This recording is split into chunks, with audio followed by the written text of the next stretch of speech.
Bismillahirrahmanirrahim. Assalamualaikum warahmatullahi wabarakatuh. Bapak Ibu yang berbahagia, agar forum kita menjadi enak, mengalir, flow-nya enak, mohon Bapak Ibu di mute semua. Sekali lagi mohon Bapak Ibu di mute semua, sehingga kita bisa lebih menyimak, karena juga ini akan direkam, sehingga kita bisa men-share-nya lagi untuk teman-teman yang lain maupun untuk kita semua. Bapak Ibu, saya tidak akan berpanjang kata, menyambung dari Mas Budi tadi. Terima kasih amanahnya untuk bawakan forum siang ini. Jadi Bapak Ibu, webinar siang ini dilatar belakangi pada satu kondisi bahwasanya saat ini kampus perguruan tinggi itu susah melakukan aktivasi melalui media konvensional. Misalnya iklan war-uang, jelas itu susah karena pembatasan, terutama wilayah PSBB, mobilitas orang berkurang, media cetak juga susah untuk diakses. Nah, salah satu pilihannya sekarang adalah work from home, bekerja dari rumah. Nah, media digital saat ini menjadi mungkin pilihan paling utama yang seharusnya bisa kita kelola dengan baik. Nah, saya dan Mas Budi sebelum acara ini sudah mendiskusikan dengan teman-teman di MCCC, kami perhatikan ada beberapa kampus yang sudah mengelola media sosialnya dengan sangat luar biasa, mengelola brand aktivasinya di media digital dengan sangat baik, namun ada beberapa yang mungkin bisa saling belajar, sehingga semua PTMA di Indonesia bisa mengembangkan brand aktivasinya melalui media digital dengan baik. Nah, saya akan mengawali kesempatan ini kepada Pak Hidayatullah. Pak Dr. Hidayatullah adalah Rektor UMSIDA, Universitas Muhammadiyah Sidoarjo. Pak Hidayatullah, monggo Pak disiapkan materinya.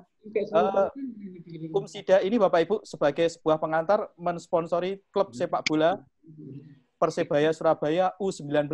Jadi yang menarik adalah brand aktivasinya sangat tertolong dengan sponsorship-nya dengan Persebaya. Monggo Pak Hidayatullah, kami persilahkan. Baik, terima kasih. Assalamualaikum warahmatullahi wabarakatuh. Waalaikumsalam warahmatullahi wabarakatuh. Slide saya sudah kelihatan ya? Mohon maaf Pak, belum Pak? Oh, belum, sorry. Bentar.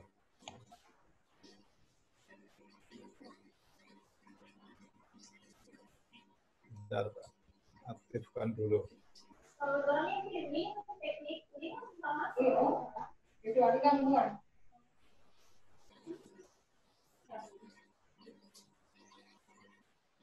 Sudah kelihatan ya? Sambut Bapak. Baik. Alhamdulillahirabbil alamin wassalatu wassalamu ala asrofil anbiya'i wal mursalin wa ala alihi wa ashabihi ajma'in, amma ba'du. Yang terhormat Profesor Lincoln, Ketua Majelis Dikti Litbang Pimpinan Pusat Muhammadiyah, Saudara Moderator Pak Dr. Junaidi, dan para narasumber, Bu Warsiti, Pak Aziz, Bu Norma, dan Mas Hafidullah, serta Bapak Ibu peserta webinar yang mudah-mudahan kita semua dalam keadaan sehat walafiat. Izinkan saya untuk sedikit berbagi pengalaman di UMSIDA berkaitan dengan topik yang diminta oleh panitia Digital Brand Activation di perguruan tinggi. Sudah barang tentu ini nanti adalah kami lebih banyak menyampaikan pengalaman di kampus kami di UMSIDA. Sebelumnya mari kita coba segarkan kembali pemahaman kita, apa sebenarnya yang dimaksud dengan Digital Brand Activation itu. Dari beberapa sumber yang sempat saya baca dan saya ikuti, pada intinya adalah kemauan kita untuk melakukan promosi dari brand merek itu. Maka merek yang kita miliki itu perlu kita promosikan, perlu kita aktifasi secara terus-menerus melalui berbagai kegiatan yang sudah barang tentu kita kemas secara menarik. Sehingga para pengguna dari kampus kita ini mempunyai perhatian yang cukup bagus, cukup positif terhadap apa yang kita sajikan. Nah, karena itu maka bicara tentang brand activation itu ada beberapa hal yang bisa kita lakukan, tetapi secara umum setidaknya kita bisa menyebut brand activation itu bisa kita lakukan secara online maupun offline. Nah, dalam kondisi COVID-19 seperti saat ini, saya kira hampir semua perguruan tinggi banyak melakukan brand activation ini secara online, begitu. Walaupun di beberapa sisi juga masih melakukan secara offline. Nah, lantas apa yang dilakukan di UMSIDA ini? Sesungguhnya sebelum COVID pun saya kira di UMSIDA maupun di kampus-kampus yang lain juga selalu melakukan aktivasi dari brand kampusnya itu.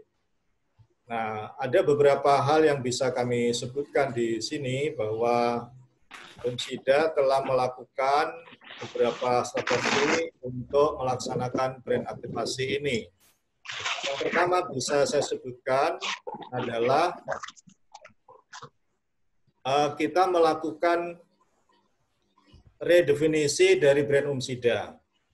Mulai dari pembuatan logo baru seperti yang saya tampilkan itu, kita mempunyai logo baru dan logo baru itu punya makna.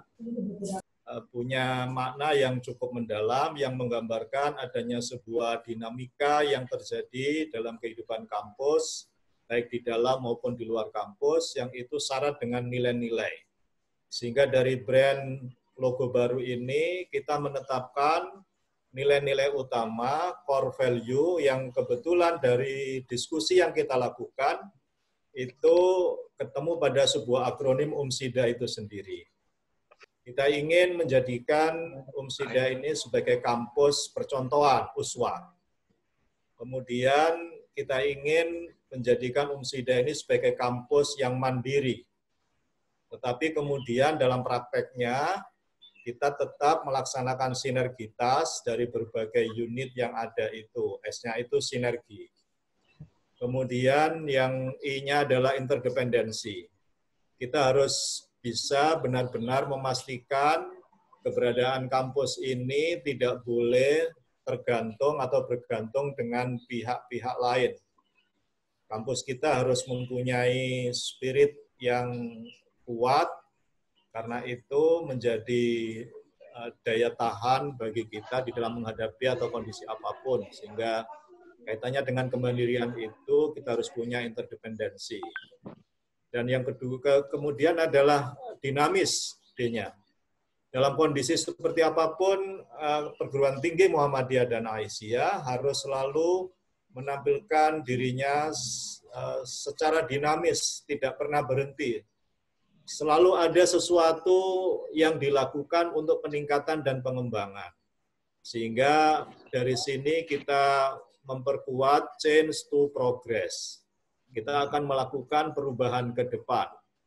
Karena itu maka spirit dinamika yang ada di kampus, di UMSIDA, di tempat kami ini, menjadi sesuatu yang tidak pernah boleh berhenti, tapi harus selalu diperkuat. Dan dari itu semuanya kita harus melakukan dengan penuh amanah. Semua yang kita lakukan harus bisa dipertanggungjawabkan. Bukan hanya dipertanggungjawabkan di lingkungan kampus kita sendiri, tapi juga bisa dipertanggungjawabkan kepada Persyarikatan Muhammadiyah, kepada masyarakat, kepada umat, dan yang tertinggi harus bisa kita pertanggungjawabkan di hadapan Allah Subhanahu wa Ta'ala. Nah, melengkapi itu semua berkaitan dengan brand baru UMSIDA ini, kita punya tagline. Tagline UMSIDA itu dari sini pencerahan bersemi. Tagline inilah yang harus menjadi spirit, semangat bagi seluruh warga UMSIDA di dalam melaksanakan aktivitasnya. Itu yang pertama. Yang kedua, menjadi sebuah keniscayaan, apalagi kondisi saat ini, kami akan terus melakukan penguatan sistem informasi. Sistem informasi manajemen yang kita miliki, itu kita kembangkan menjadi sistem informasi yang terintegrasi, yang mengkoneksikan seluruh proses yang ada di UMSIDA ini. Mulai dari mahasiswa melakukan pendaftaran, sampai mereka lulus. Demikian juga terkoneksi dengan sistem akademik, baik yang ada di sistem layanan akademik maupun layanan yang diberikan oleh dosen dan seterusnya. Termasuk juga terkoneksi dengan keuangan, perpustakaan, dan seterusnya. Cukup banyak sekali sistem yang kita kembangkan ini. Nah, kemudian menjadi sarana untuk mengkomunikasikan berbagai hal yang ada di kampus kita ini, selain penguatan sistem informasi yang terintegrasi itu, kami juga melakukan penguatan website UMSIDA, sekaligus email dan media sosial yang kita kembangkan sebagai media promosi yang dikembangkan oleh UMSIDA. Apakah melalui YouTube, hotline WhatsApp, Instagram, Facebook, bahkan juga kita bekerja sama dengan berbagai radio yang ada di Jawa Timur ini, kita manfaatkan untuk ikut bersama-sama mempromosikan UMSIDA ini. Kemudian di masa pandemi COVID ini, PMB yang dilaksanakan di UMSIDA, itu sebagian besar dilaksanakan secara online, mulai dari promosi, pendaftaran, melaksanakan tes seleksi masuk di masing-masing program studi itu, sampai dengan registrasi mahasiswa baru kita lakukan secara online. Kemudian yang keempat, begitu pengumuman pemerintah dan dari pimpinan pusat Muhammadiyah tentang pandemi COVID yang meluas di Indonesia ini, maka sejak bulan Maret yang lalu, UMSIDA 100% melaksanakan pembelajarannya secara daring dengan memanfaatkan e-learning. Sesungguhnya program e-learning di UMSIDA ini sudah kita jalankan selama 2 tahun terakhir ini. Sebelum adanya pandemi COVID, semua dosen kita wajibkan untuk menerapkan e-learning itu 25% dari total pembelajaran yang dilakukan. Tapi karena ada COVID ini, maka 100% memanfaatkan e-learning. Kemudian yang kelima, demikian juga berkaitan dengan kegiatan penelitian dan abdimas, kita juga merancang sebisa mungkin penelitian dan abdimas itu tidak banyak bersentuhan secara langsung dengan masyarakat, tetapi kita banyak menggunakan online. Meskipun demikian, kegiatan penelitian dan abdimas itu kita upayakan betul-betul untuk bisa menjawab kebutuhan masyarakat dan pengembangan di bidang akademik untuk kepentingan perguruan tinggi di UMSIDA ini. Kemudian yang keenam, berbagai kegiatan sharing, diskusi, seminar, baik yang ada di dalam kampus maupun yang di luar kampus, seluruhnya kita laksanakan secara online, termasuk juga dalam pembinaan Al-Islam Kemuhammadiyahan bagi dosen, karyawan, dan mahasiswa, itu semuanya juga kita lakukan secara online sekarang ini.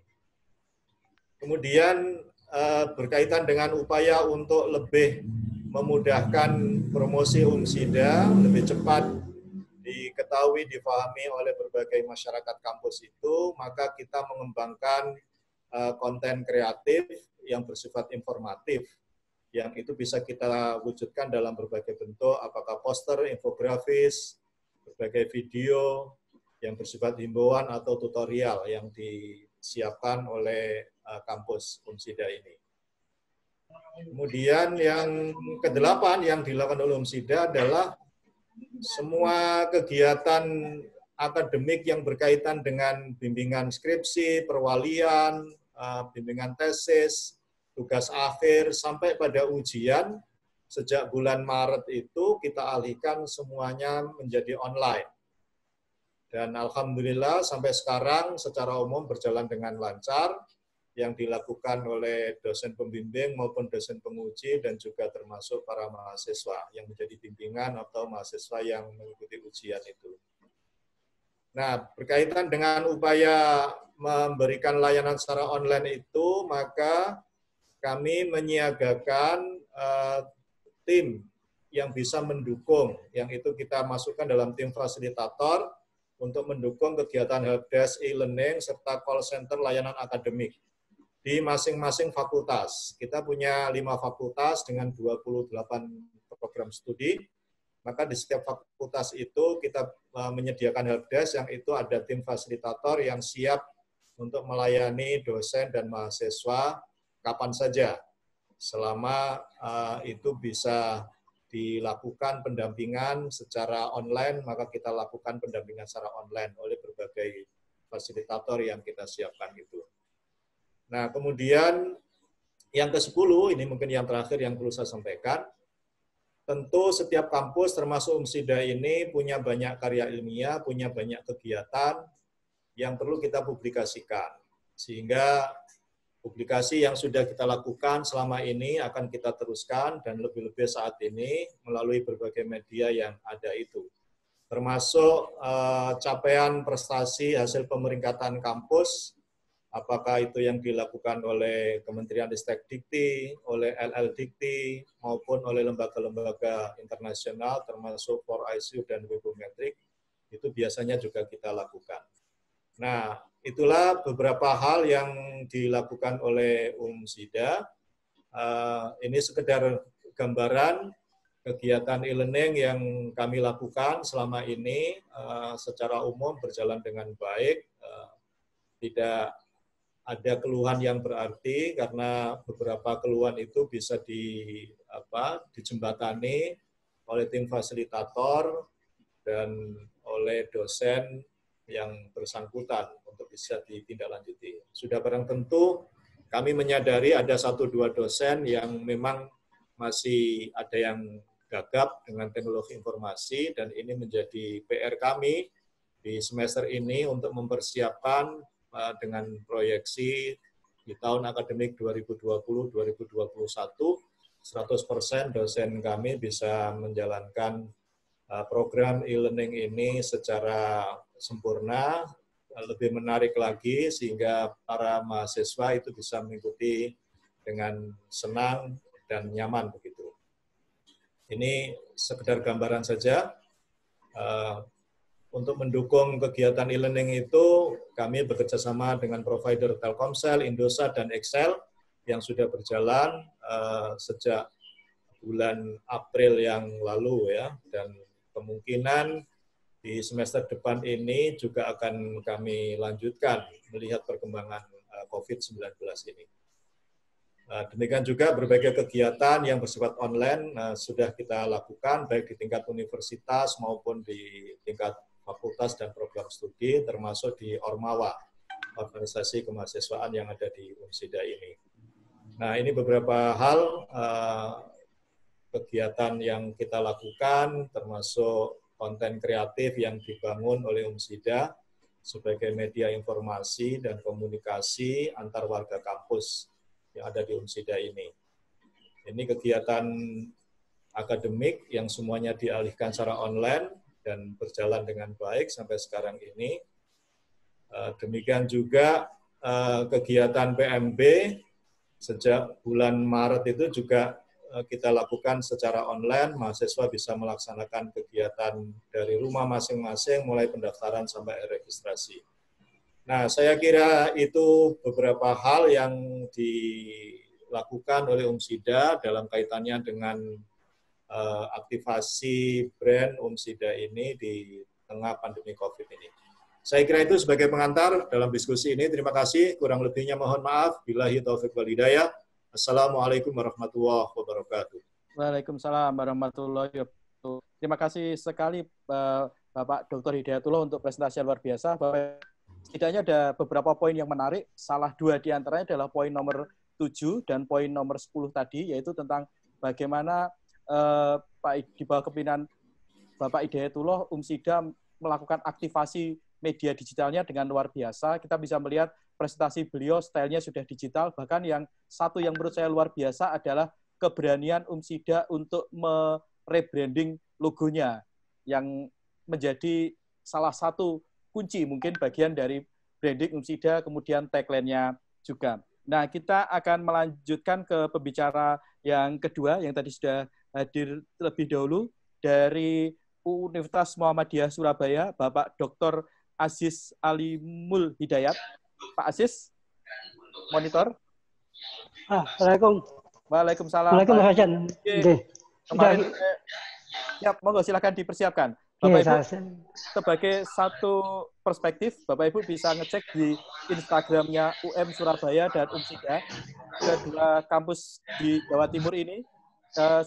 Kami lihat mengelola media Instagramnya, salah satunya selain media sosialnya lain dengan luar biasa. Salah satu yang menarik adalah aktivasi digital yang dilakukan oleh UM Surabaya dijalankan, saya memantau ketika bulan puasa itu dengan melakukan live IG dengan para pemain Persebaya. Karena kebetulan UM Surabaya adalah sponsor dari klub sepak bola Persebaya. Jadi menyponsori tim sepak bola ternyata kemudian membawa implikasi luar biasa bagi brandingnya UM Surabaya. Kalau Bapak Ibu ke store-nya Persebaya, di semua baju Persebaya selalu ada tulisannya UM Surabaya. Monggo Pak Aziz, silakan Pak. Mas Fajar, sudah bisa dilihat ya? Sudah. Oke. Saya mulai. Assalamualaikum warahmatullahi wabarakatuh.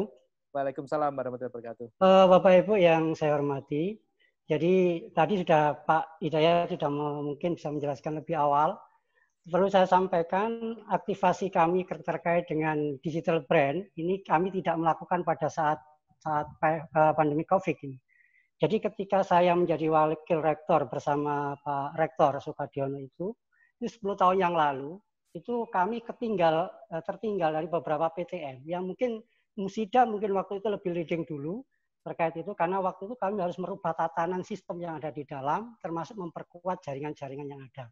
Nah, karena kami waktu itu juga menjadi bagian yang harus diincar oleh beberapa perguruan tinggi Surabaya, karena kompetitif Surabaya itu perguruan tingginya adalah perguruan tinggi yang ya bukan kelas pinggiran, semuanya hampir perguruan tinggi besar, sehingga kami harus melakukan redefinisi lagi bagaimana aktivasi brand. Nah, dari situ kami ingat bahwa digital itu penting pada 10 tahun yang lalu, sehingga kami harus berpikir bagaimana dekat dengan media sosial, bagaimana dengan media mainstream lainnya itu. Nah, kemudian teman-teman kami bangun di situ, khususnya di tim Humas, di LPMP itu, ada sebuah proyek yang baru yang harus kita bangun, yaitu UM Surabaya Klik. UM Surabaya Klik itu konsep yang kita bangun di dalam membangun Universitas Muhammadiyah ke depan, khususnya di dalam aktivasi brand. Nah, apa itu Klik? Ya tadi kami bersingkatan kabarkan lembar informasi dan inovasi pada khalayak. Inilah konsep awal. Semua harus kita fokus kepada informasi, semua kita fokus pada informasi pada semua apapun orang. Ini konsep yang harus kita bangun di awal ketika kita menyusun roadmap. Nah, bagaimana di UNMU, di dalam Universitas Muhammadiyah Surabaya ini membangun? Tentu kami tidak asal. Kalau saya mengikuti beberapa perguruan tinggi yang besar, mungkin beda. Waktu itu kami sampai hari ini pun setiap tahun kami meriset dulu sebelum anak-anak atau teman-teman di media, tim media kami melakukan aktivasi lain dalam hal branding. Maka disitulah kami meriset tahun-tahun terakhir itu masih kuat bahwa orang-orang yang masuk ke Universitas Muhammadiyah Surabaya itu hampir 35% dari keluarga dan teman. Yang kedua adalah Pak Aziz, mohon maaf. Halo. PPT-nya bisa dibuka. PPT-nya bisa dibuka biar bisa. Belum terbuka, mohon maaf. Belum ya? Belum. Loh, saya kira sudah share tadi. Sudah share, sudah terlihat, tapi belum diklik, belum open PPT. Mohon maaf. Sudah tak open tadi ya.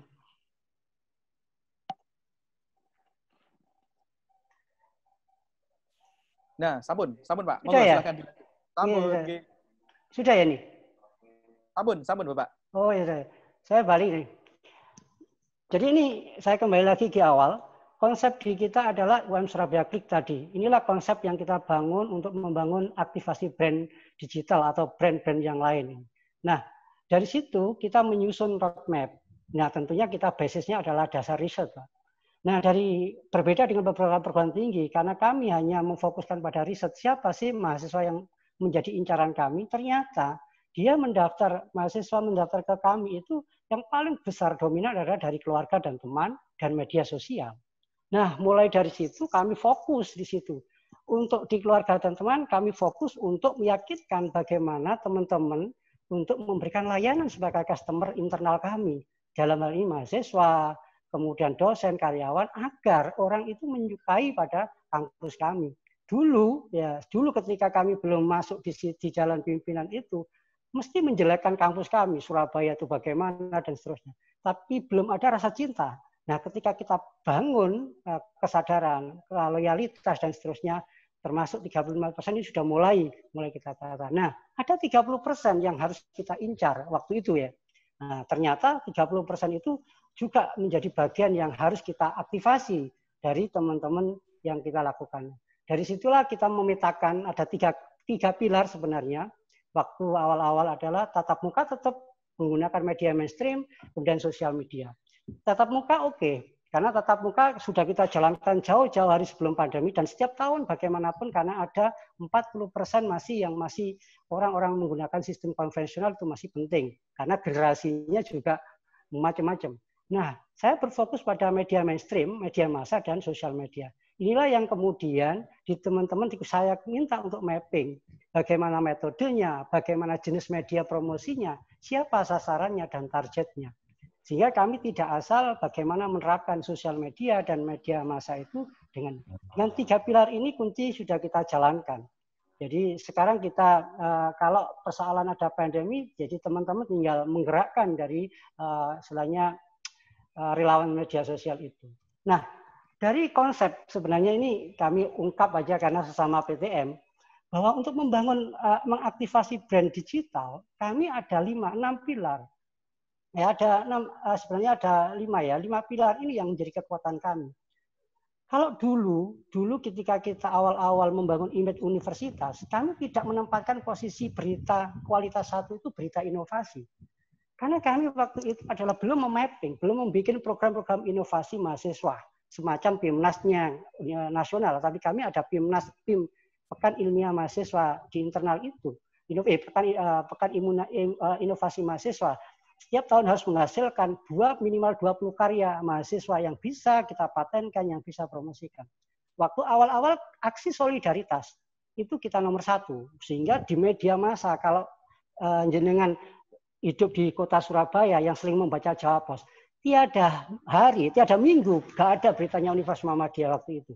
Karena waktu itu hampir berita di Jawa Pos itu dikuasai oleh teman-teman dari Widya Mandala sama Ubaya.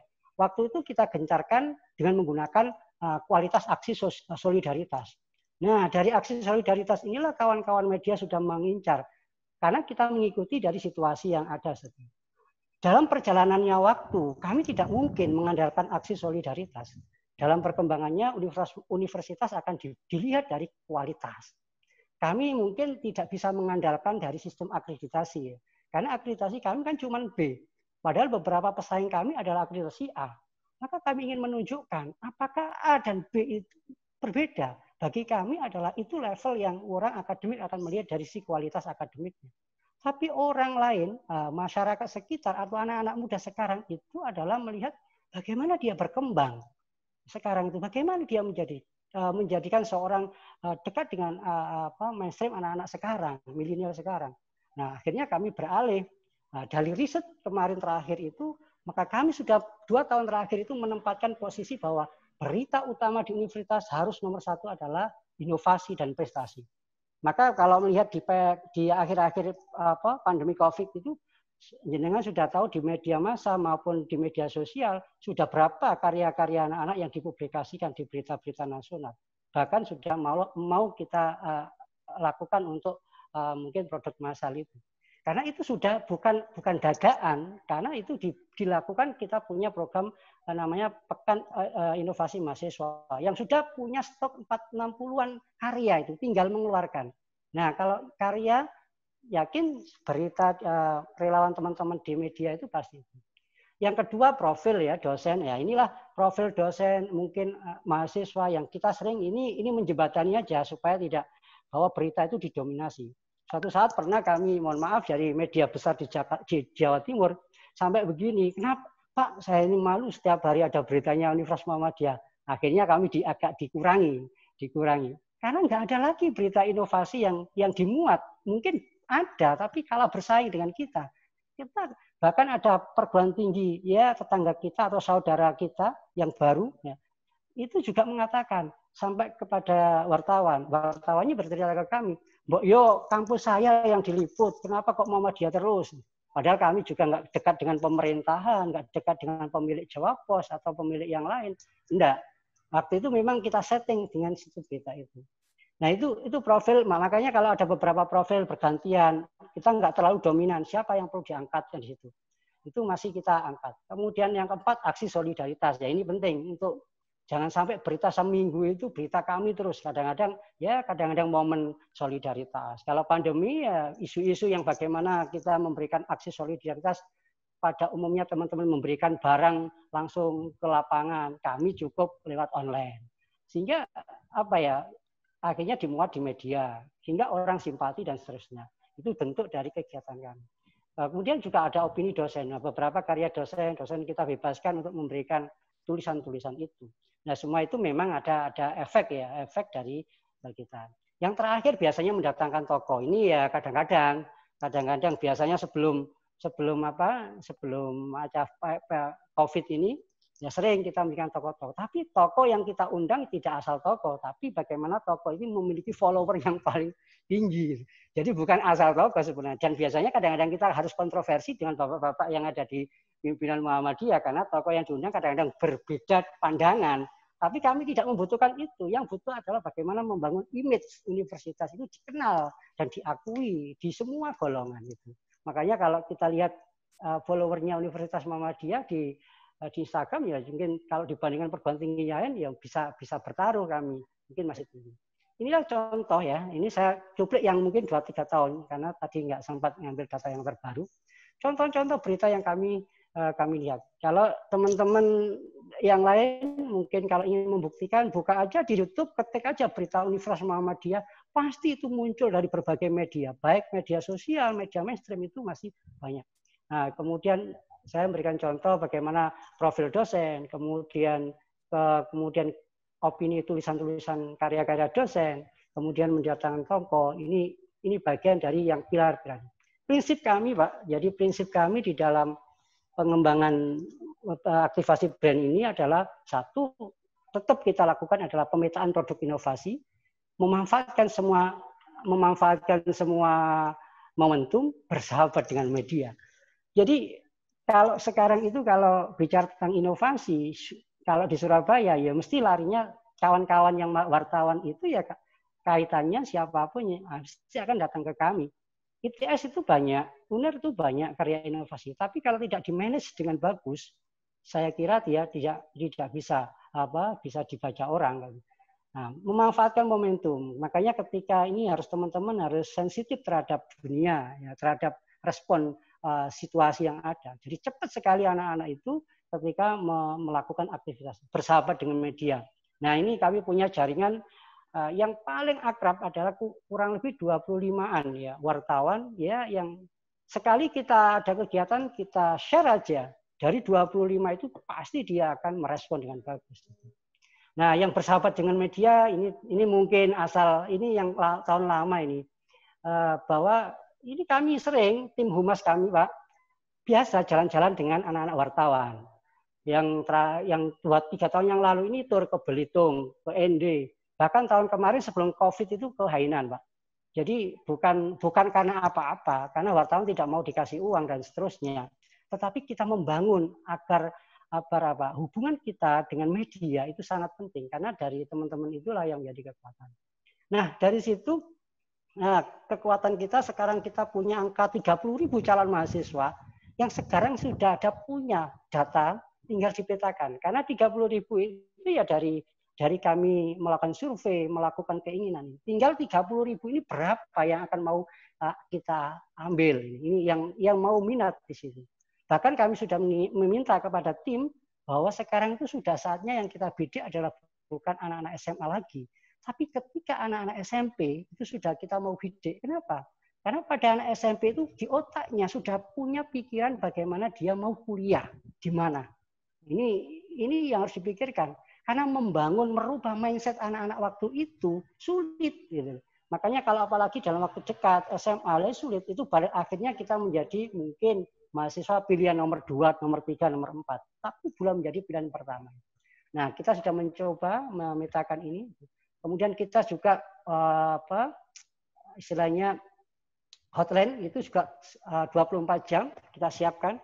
Satu pintu Pak hotline kami, tidak boleh ada semua fakultas yang ada istilahnya kontak personnya supaya kita memudahkan bagaimana menjawab dari pertanyaan semua mahasiswa ini. Kami sudah masuk kalau kemarin dari versi YouTube barangkali dilihat berapa ranking perguruan tinggi yang versi subscribe-nya di versi universitas kami pernah dihitung dari Webrometric khususnya dari YouTube itu hampir masuk ke nomor ranking 4 dalam subscribe-nya YouTube.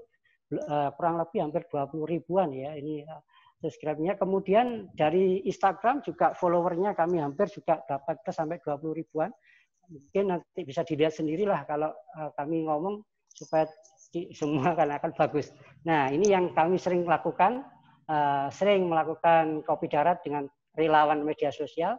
Kami punya tim khusus di situ, di dalam kampus mungkin ada 30-an ya, yang inti ya, untuk tim relawan media sosial yang kita bangun. Memang kita pilih, seperti kita lakukan audisi lah awal-awalnya itu.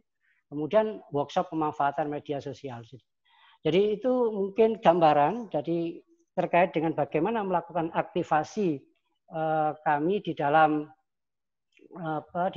membangun Universitas Muhammadiyah ini. Jadi tidak mudah kami karena 10 tahun itu yang saya rasakan. Kalau sekarang sudah ada rasanya, yaitu mungkin karena dibangun sudah lama, Pak. Nah, sekarang tinggal mengembangkan dan menyesuaikan. Kalau di dalam membangun 35% supaya orang, karena konsumennya adalah dari kampus, supaya dia yakin loyalitasnya tinggi, ya tentu kalau sistem pembelajaran kami sudah online semua. Kemudian sistem cyber kampus namanya Pak, itu sudah sistem yang kita bangun sudah terintegrasi semua. Namun pastilah ada kendala kaitannya dengan infrastruktur. Bagaimanapun juga nggak ada kekurangan, pasti ada kekurangan. Tapi itu kami perbaiki. Sekarang sudah kita siapkan UM Surabaya Online. Ya, fitur-fitur yang platform baru yang harus kita bangun itu kita siapkan juga. Kemudian ada UM matahari.co, ini juga sudah menjadi bagian dari pasar anak-anak mulai berbisnis di dalam, sudah kita kembangkan. Dan mungkin aplikasi-aplikasi yang lain sudah kami ciptakan, tinggal menjadi satu ekosistem yang kita bangun. Sehingga inilah menjadi kekuatan kami. Ya, cuman kita pandai-pandai melihat pesaing yang paling dekat, Pak. Jadi Surabaya itu kalau akreditasi A banyak sekali kampusnya, tapi kalau bersaing hanya akreditasi, kami akan kalah. Tapi kami punya kekuatan inovasi. Itu yang kami bangun. Itu yang kami lakukan. Makanya kami punya slogan sebenarnya, tapi belum menjadi kekuatan. Jadi kampus sejuta inovasi. Mudah-mudahan tahun depan menjadi the real kampus sejuta inovasi. Ya, terima kasih Mas. Assalamualaikum warahmatullahi wabarakatuh. Waalaikumsalam warahmatullahi wabarakatuh. Bapak Ibu, nanti Bapak Ibu bisa banyak nanya ke Pak Aziz, tapi sekali lagi ada hal yang menarik dari Pak Aziz tadi, bahwasanya akreditasi itu bukan sesuatu yang utama, meskipun tetap menjadi hal yang primer. Artinya dalam strategi periklanan itu dikenal dua hal, what to say dan how to say. Alih-alih what to say-nya adalah tentang akreditasi, UM Surabaya lebih banyak bicara tentang inovasi. Ini adalah satu hal yang menarik untuk membangun diferensiasi produk. Yang kedua adalah tentang membidik pangsa pasar SMP. Kalau menurut saya, Pak, malah UM Surabaya ini tidak membidik dari SMP, Pak, tapi dari bayi. Karena sudah jadi sponsornya Persebaya. Jadi kalau Bapak Ibu, Persebaya main, IG-nya Persebaya itu salah satu yang terbesar di dunia, selain Persija dan Persib di Indonesia. Jadi kalau di-tweet atau di-upload di IG, otomatis UM Surabaya akan ikut terangkat gitu. Jadi bahwa sponsorship ke klub sepak bola ternyata juga membawa manfaat yang luar biasa. Jadi anak kecil di Surabaya, Jawa Timur, dan Indonesia kalau pakai baju Persebaya musim ini, semua ada tulisannya UM Surabaya. Surabaya. Ya, termasuk mungkin di kota Bapak Ibu semua dari Sabang sampai Merauke. Begitu. Selanjutnya kita ke Bu Warsiti. Ibu Warsiti adalah rektor dari Universitas Aisyah Yogyakarta atau UNISA. Bapak Ibu, yang menarik adalah UNISA sebelumnya adalah Sekolah Tinggi Ilmu Kesehatan, STIKES, kemudian berubah status menjadi universitas, naik status dari universitas, dan brandingnya pun menjadi berubah. Yang menarik adalah UNISA tidak menggunakan singkatan Universitas Aisyah, tapi menggunakan UNISA yang dipakai, meskipun kata Aisyahnya tetap ada. Monggo silakan Bu Warsiti, kami persilahkan monitor Bu Warsiti. Halo Bu Warsiti. Cek, mohon izin saya cek di partisipan. Bu Warsiti sampun gabung, monggo Bu Warsiti. Iya Pak, sebentar Pak. Nah. Oh, siap. Bu. Ini pemain terakhir ya saya kira. Oh, atau ya, puter. Nah, soalnya baru selesai ini baru. Oke, tadi siap. Saya hidup tapi saya tidak ada. Oke. Atau ke Bu Norma dulu? Bagaimana? Boleh, Bu Norma dulu. Mohon maaf Ibu Norma, Bu Norma Sari, Ibu Dr. Norma Sari, Wakil Rektor Universitas Ahmad Dahlan. Bu Norma, mohon izin. Sudah gabung. Moga silakan Bu Norma. Assalamualaikum warahmatullahi wabarakatuh. Waalaikumsalam warahmatullahi wabarakatuh, Ibu. Suara Moga Ibu saya silakan. terdengar jelas Pak Fajar? Sampun Ibu. Bapak Ibu, terima kasih. Bapak Ibu yang kami hormati, di sini ada begawan ayahanda kita, Profesor Lincoln Arsyad yang menyimak pada siang hari ini. Terima kasih kesempatan yang diberikan. Meskipun saya baru dihubungi semalam, insya Allah tadi saya juga baru selesai dari beberapa tempat terkait dengan penanganan COVID ini. Tadi sudah disampaikan oleh para pembicara sebelumnya, banyak paparan yang sangat menarik. Kalau saya akan menyampaikan hal yang sama, rasanya mungkin tidak bijak. Jadi saya akan menyampaikan hal-hal yang mungkin belum disampaikan, misalnya terkait bagaimana kita memiliki ketahanan dalam mengelola media kita, terutama media digital kita, ketahanan di masa COVID ini dan bagaimana nanti di masa new normal. Tadi mungkin Pak Fajar, karena saya menggantikan spontan Bu Warsiti dulu posisi pembicaranya, belum ada catatan untuk Ade ya. Tapi saya akan memulai dengan kami mengalami situasi yang tidak mudah di awal pandemi COVID ini. Kalau normal itu normalnya semua orang mudah. Tiba-tiba kami diserang, ada tagar yang itu menjadi trending topik ya. Ya dia jeret itu di papan atas, Ade down gitu. Nah, saya ingin mengungkapkan itu, apa yang terjadi di kami ketika kami menghadapi situasi itu. Normalnya ketika seseorang menghadapi serangan, itu ada berbagai pilihan. Nah, maka karena kami dipimpin oleh seorang rektor yang dalam hal ini adalah pakar IT, beliau dalam grup terbatas kepada pimpinan mengatakan bahwa kita tetap harus berkemajuan dalam situasi apapun. Tentu ini tidak mudah. Pada saat kami diserang berbagai WhatsApp yang masuk, menanyakan what's wrong with your university, ada apa dengan OAD. Tetapi pengalaman ini mungkin perlu kami bagi kepada Bapak Ibu, barangkali di lingkungan keluarga kita. Halo? Lain kali ya. Di lingkungan keluarga kita di Muhammadiyah. Prinsip dalam berkemajuan itu adalah, kalau saya menjabarkan, itu ada 3. Yang pertama, parameter dari berkemajuan itu adalah lebih baik. Yang kedua adalah unggul. Yang ketiga adalah utama. Nah, pada saat kami menghadapi situasi kemarin itu, maka yang kami lakukan adalah yang pertama, kami tidak panik. Kami melakukan review, segenap pimpinan melakukan review apa yang sedang terjadi di luar. Sehingga dari review itu kami juga melakukan koreksi internal apa yang terjadi di dalam. Kami melakukan berbagai analisis, tentu kalau dalam hal ini karena di kampus ada ahlinya masing-masing, ada yang menganalisis melalui komunikasi, ada yang menganalisis melalui IT, saya menganalisis melalui hukum, dan lain sebagainya. Berbagai pertanyaan yang muncul ke kami, mengapa UAD tidak menanggapi secara ini ya, dan lain sebagainya. Yang penting bagi kami adalah kami merespon situasi itu.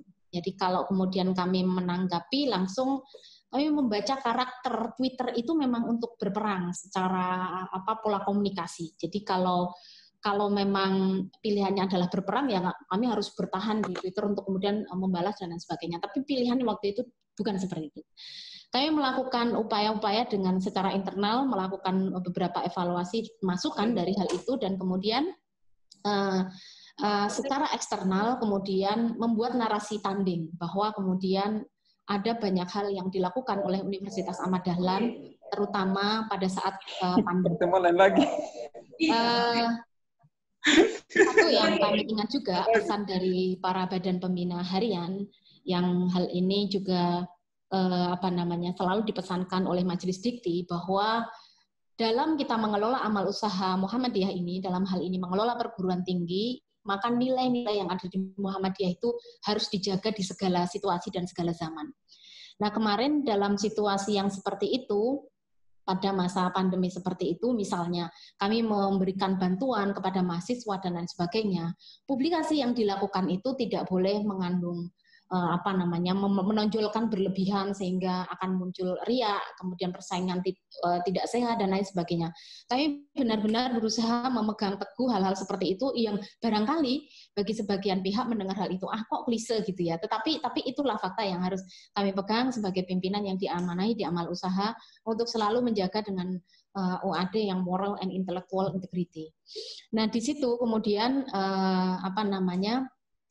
dalam menghadapi serangan kemarin di sosial media itu akhirnya kami menyikapi seperti itu dengan melakukan perbaikan dan kemudian kami memberikan narasi tanding sehingga kemudian akhirnya itu berlalu. Karena sebenarnya kami juga paham situasinya, targetnya bukan hanya OAD just sampling for that situation. Jadi targetnya sebenarnya lebih banyak karena kami juga berkomunikasi dengan berbagai pihak. Kami tahu betul arah angin berhembus ke arah mana, insya Allah kami memahami betul secara teknologi dan juga secara sosial situasi saat itu. Nah, kemudian yang terus kami lakukan adalah mungkin hal-hal yang normal yang juga dilakukan oleh Bapak Ibu yang tadi sudah dilakukan ya oleh perguruan tinggi yang lain, bahwa hal-hal yang normal juga harus terus berjalan. Tetapi ada ada semacam konsolidasi bagi seluruh humas di Universitas Ahmad Dahlan untuk memberikan narasi yang lebih persuasif lagi dalam situasi seperti ini. Karena tadi kami sampaikan kalau kami harus berperang itu akan menghabiskan energi. Yang harus kita lakukan adalah kita melakukan introspeksi, melakukan perbaikan dan melakukan narasi tanding. Akhirnya muncullah narasi-narasi tanding misalnya yang ada di Instagram yang kemudian itu menguat. Sehingga kemudian yang ada di Twitter kemudian perlahan kemudian eskalasinya kemudian menjadi menurun. Nah, selanjutnya dalam menghadapi situasi yang itu, kami juga bisa menyampaikan bahwa dalam situasi normal begitu ada hal-hal yang mungkin sederhana, tetapi kalau dari pengalaman Universitas Ahmad Dahlan itu memberi dampak yang cukup besar bagi perguruan tinggi kami. Misalnya bahwa sebelum kita melakukan ekspansi secara digital terhadap hal-hal yang kita miliki, kita pun harus memiliki kesadaran bahwa hal yang akan kita miliki itu layak untuk kemudian kita sodorkan ke pasar. Sebagai contoh, ini contoh kecil. Sekian bulan yang lalu saya baru menyadari sebagai pimpinan di level fakultas pada waktu itu bahwa ada satu spot di gedung kami di kampus yang baru itu ternyata menyedot perhatian seluruh mahasiswa se-Indonesia. Ternyata bahkan ada beberapa agenda kemahasiswaan yang dilakukan itu target pesertanya itu hanya satu, foto di tempat itu. Itu yang menarik. Nah, kemudian kami berusaha kemudian mengambil titik-titik tertentu yang kemudian dari kampus itu kemudian membantu rebranding OAD, membantu branding OAD menjadi semakin naik dan semakin naik. Karena kami menyadari betul bahwa yang masuk ke UAD adalah mahasiswa, dan mereka adalah mahasiswa kekinian yang apa-apa itu perlu Instagramable. Sampai kemudian acara-acara yang sangat ilmiah, diskusi, seminar, dan lain sebagainya, itu kami setting untuk Instagramable. Sehingga kemudian juga mahasiswa itu berpersepsi bahwa saya berada di sebuah kampus yang dosennya punya sense of social media, punya sense of today's need, kira-kira seperti itu. Dari situ kemudian mahasiswa akan kemudian secara bangga kemudian membantu kami promote our university kepada luar bahwa kami memiliki kampus yang representatif, kampus yang membuat istilah kami di UAD itu hidup dan kuliahnya bahagia. Nah, karena itu penting bagi anak muda. Nah, tentu kebahagiaan ini tidak bisa terus-menerus kami jadikan yang utama, tetapi kemudian kami juga selalu mengingatkan bahwa prestasi itu juga harus kemudian menjadi daya pikat bagi Universitas Ahmad Dahlan. Karena dalam teori pendidikan kita mengenal bahwa puncak dari seorang pendidik itu adalah ketika dia bukan hanya mengajarkan, memberi contoh, tetapi sampai pada titik dia menginspirasi. Nah, ketika dosen-dosen mereka, kemudian pimpinan universitas mereka adalah orang-orang yang menginspirasi dengan prestasi, tentu hal ini akan menjadi daya sedot tersendiri orang untuk kemudian masuk ke UAD. Nah, yang kami perhatikan juga adalah bahwa segmen orang tua ini tidak lepas dari Universitas Ahmad Dahlan. Ternyata segmen orang tua ini masih menggemari Facebook, sehingga kemudian mengapa Bapak Rektor itu menjaga kontinuitas Facebooknya, karena orang tua itu ada yang kemudian berpikir memasukkan anaknya di UAD, itu mengenalnya dari Facebook. Ya, tentu ini golongan yang golongan orang tua ya, yang anak muda sekarang Facebook sudah ditinggalkan. Tapi orang tua ini ternyata masih memantau misalnya Pak Rektornya aktivitas seperti apa, para wakil rektor, para dekan dan sebagainya itu memantau lewat Facebook, sehingga hal-hal yang kecil, hal-hal yang manusiawi, hal-hal yang daily activities dari para pimpinan, dosen yang ada, tenaga pendidikan yang ada di UAD itu kemudian bisa terbaca oleh publik. Nah, di situ kemudian itu tadi bahwa seperti yang disampaikan para pembicara sebelumnya, pangsa pasar itu menjadi sesuatu yang sangat penting sehingga di media. Termasuk mengapa masih mengelola media cetak, yang sekarang cetak itu sudah beralih ke media digital, karena pembaca setia mereka itu tetap bagian dari hal yang harus diperhatikan dalam sebuah proses promosi yang menyentuh kepada pihak-pihak yang ingin kita tuju. Nah, kemudian selain kebanggaan tadi, ada yang kemudian mengatakan, wah kalau di UAD kampusnya keren, maka kemudian tagar-tagar misalnya kampus keren dan lain sebagainya itu kita munculkan, karena anak zaman sekarang memang keinginan untuk bisa tampil di sosial media terutama itu lebih tinggi dibanding misalnya kita gitu. Kita ketika upload foto mungkin tidak begitu aware bahwa foto itu bagus atau tidak. Tetapi ini juga mulai kita sounding ke semua elemen di UAD bahwa bahkan ketika kita mau mengupload aktivitas kita pikirkan betul dampak dari upload foto kita itu. Termasuk ketika Indonesia dalam dramaturgi pemilu misalnya, kita tidak perlulah terlalu menghabiskan energi di sana kemudian terbaca, tapi kita fokus bahwa kemudian kita bagian dari kaum intelektual akademik. Kemudian tadi juga yang harus menjadi kesulitan bagi kami kemarin ketika pandemi ini adalah situasi pandemi ini tidak serta-merta mudah diterima oleh siapapun. Nah, maka kemudian pilihan bahasa-bahasa yang mengajak, bahasa-bahasa yang tidak menggurui tetapi kemudian persuasif mengkondisikan kita bahwa pandemi ini harus kita hadapi secara bersama-sama dan kekuatan itu ada pada kerjasama antara semua elemen, ini menjadi lebih mudah untuk dikomunikasikan karena ya kita tahu bahwa ada tuntutan mengenai SPP dari mahasiswa dan lain sebagainya. Satu hal juga yang menjadi titik tekan kami bahwa dalam kami mengelola hal ini selama pandemi ini terutama, kami benar-benar menjaga yang namanya fastabiqul khairat. Bahwa kemudian apa yang kami sampaikan di sosial media itu kira-kira dampaknya bagi sesama perguruan tinggi terutama Muhammadiyah itu akan seperti apa. Kami benar-benar concern memikirkan hal itu. Karena apa? Karena dalam konteks yang lebih besar keluarga Muhammadiyah ini kan bukan hanya UAD, tapi kemudian juga beberapa perguruan tinggi yang lain yang ada di sekeliling kami yang itu juga kemudian harus, maka kemudian komunikasi misalnya saya dengan Ibu Rektor Unisa, saya dengan para wakil rektor di Universitas Muhammadiyah Yogyakarta, di Universitas Muhammadiyah Malang, kemudian di Surakarta dan sebagainya itu juga menjadi penting karena dalam hal ini ketika kami mau mengeluarkan sebuah kebijakan, merespon situasi ini, ketika kami syiarkan itu dampaknya seperti apa, kami berusaha bahwa ini adalah keluarga besar Muhammadiyah yang saling menjaga, tetap dalam konteks fastabiqul khairat, tetapi kemudian kita secara kolektif, kolegial ini bersama membangun peradaban di Muhammadiyah, peradaban yang berkemajuan untuk mencerahkan semesta. Sehingga kemudian program-program kami untuk yang pasca ini nanti dalam era new normal ini kami sudah menyiapkan beberapa hal, nanti akan segera kami launching yang itu akan memudahkan dan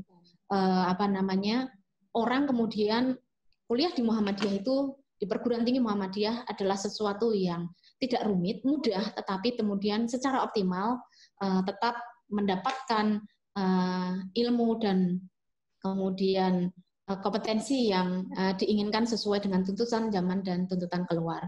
Barangkali mungkin itu saya lebih menginginkan nanti kita berdiskusi.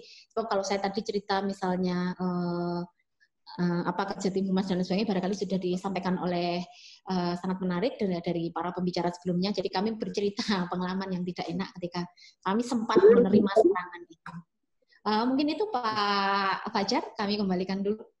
Waktunya, terima kasih. Ibu Dr. Norma, Matur suwun. Jadi ada satu pelajaran menarik dilakukan oleh teman-teman di UAD adalah manajemen krisis atau krisis manajemen dalam konteks public relation, kemudian relasinya adalah dengan brand activation ketika tagar UAD down gitu. Dan setahu saya, mohon maaf, satu-satunya kampus PTMA yang kena adalah UAD.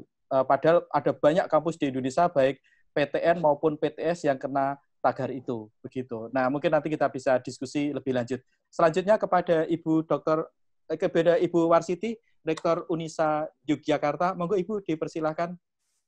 Terima kasih Mas Fajar ya. Injih Bu, monggo Bu. Assalamualaikum warahmatullahi wabarakatuh. Waalaikumsalam. Ibu dan Bapak yang saya hormati, terima kasih atas kesempatannya untuk berbagi atau untuk sharing bagaimana pengalaman Unisa di dalam melakukan saya kira beradaptasi terhadap pandemi COVID-19 ini. Saya ngikut saja dari pemateri sebelumnya karena saya kira tadi paparan dari para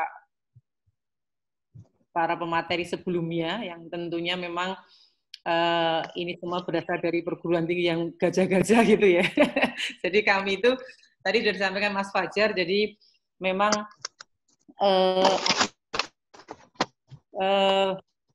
dinamika yang terjadi di Unisa ini sebenarnya sangat luar biasa. Maksud saya, ketika kita berawal dulu dari stikes, kemudian universitas, ini juga sesuatu yang memang kita harus merubah semua, termasuk rebranding pasti itu ya. Tetapi memang karena saya akan fokus saja ke bagaimana seperti yang diminta oleh host bahwa terkait dengan bagaimana upaya atau strategi brand aktivasi dalam masa pandemi COVID ini begitu. Pandemi COVID dan juga kebijakan physical distancing ini memang kemudian kita sudah pahami bersama bahwa akan sangat mempengaruhi semua pola kehidupan ya masyarakat, termasuk juga tak terkecuali pada pola kerja perguruan tinggi gitu. Nah, sehingga memang tata kelola perguruan tinggi ini memang harus kemudian menjadi fleksibel begini, karena ini memang pandemi sesuatu yang tidak pernah kita duga sebelumnya begitu. Kalaupun memang dulu, saya langsung cerita saja bagaimana pengalaman Unisa begini. Jadi kalaupun dulu memang Unisa ini juga sudah memberlakukan pembelajaran online, namun memang belum 100% ya, bahkan mungkin baru 25% gitu. Namun dengan adanya pandemi COVID ini, maka kemudian kami ini betul-betul melakukan suatu proses adaptasi yang menjadi 100% semua aktivitas kami begitu. Dan kita juga sudah mencoba atau menyusun sebuah desain. Jadi begitu pandemi COVID itu diumumkan menjadi sebuah pandemi, maka kemudian apalagi brand kita itu adalah sebagai universitas berwawasan kesehatan begitu. Maka dalam benak kami semua bahwa ini berwawasan kesehatan, kita harus bisa menunjukkan bagaimana supaya kiprah kita atau kontribusi kita terhadap persoalan-persoalan yang nanti akan menjadi dampak dari pandemi COVID ini. Sehingga mungkin ya kami Universitas Aisyah ini termasuk universitas yang cepat berespon. Pada saat itu kita kemudian membentuk satgas, di mana satgas itu kita bentuk dalam rangka untuk melakukan sebuah melakukan penyesuaian termasuk adaptasi begitu. Nah, ada beberapa fase yang memang kita lakukan pada waktu itu ya. Jadi dari mulai fase adaptasi, yang saya kira adaptasi ini dilakukan pada segala macam aspek, termasuk di dalam pembelajaran yang sudah disampaikan juga oleh para pemateri sebelumnya tadi begitu. Juga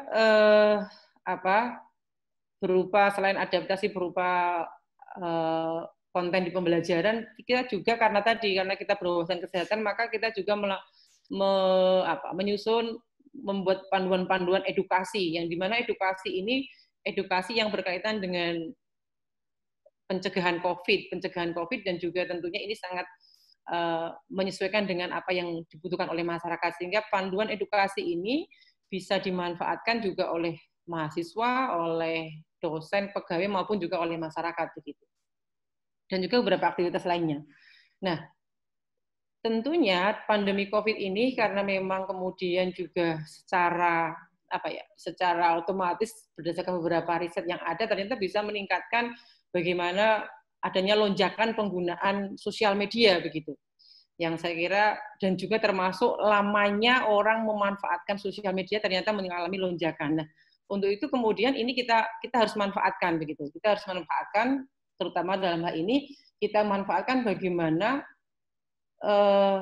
upaya meningkatkan positioning dan juga brand institusi ini melalui beberapa strategi dalam hal ini adalah bagaimana kita kembali untuk mengaktifkan media sosial yang ada begitu.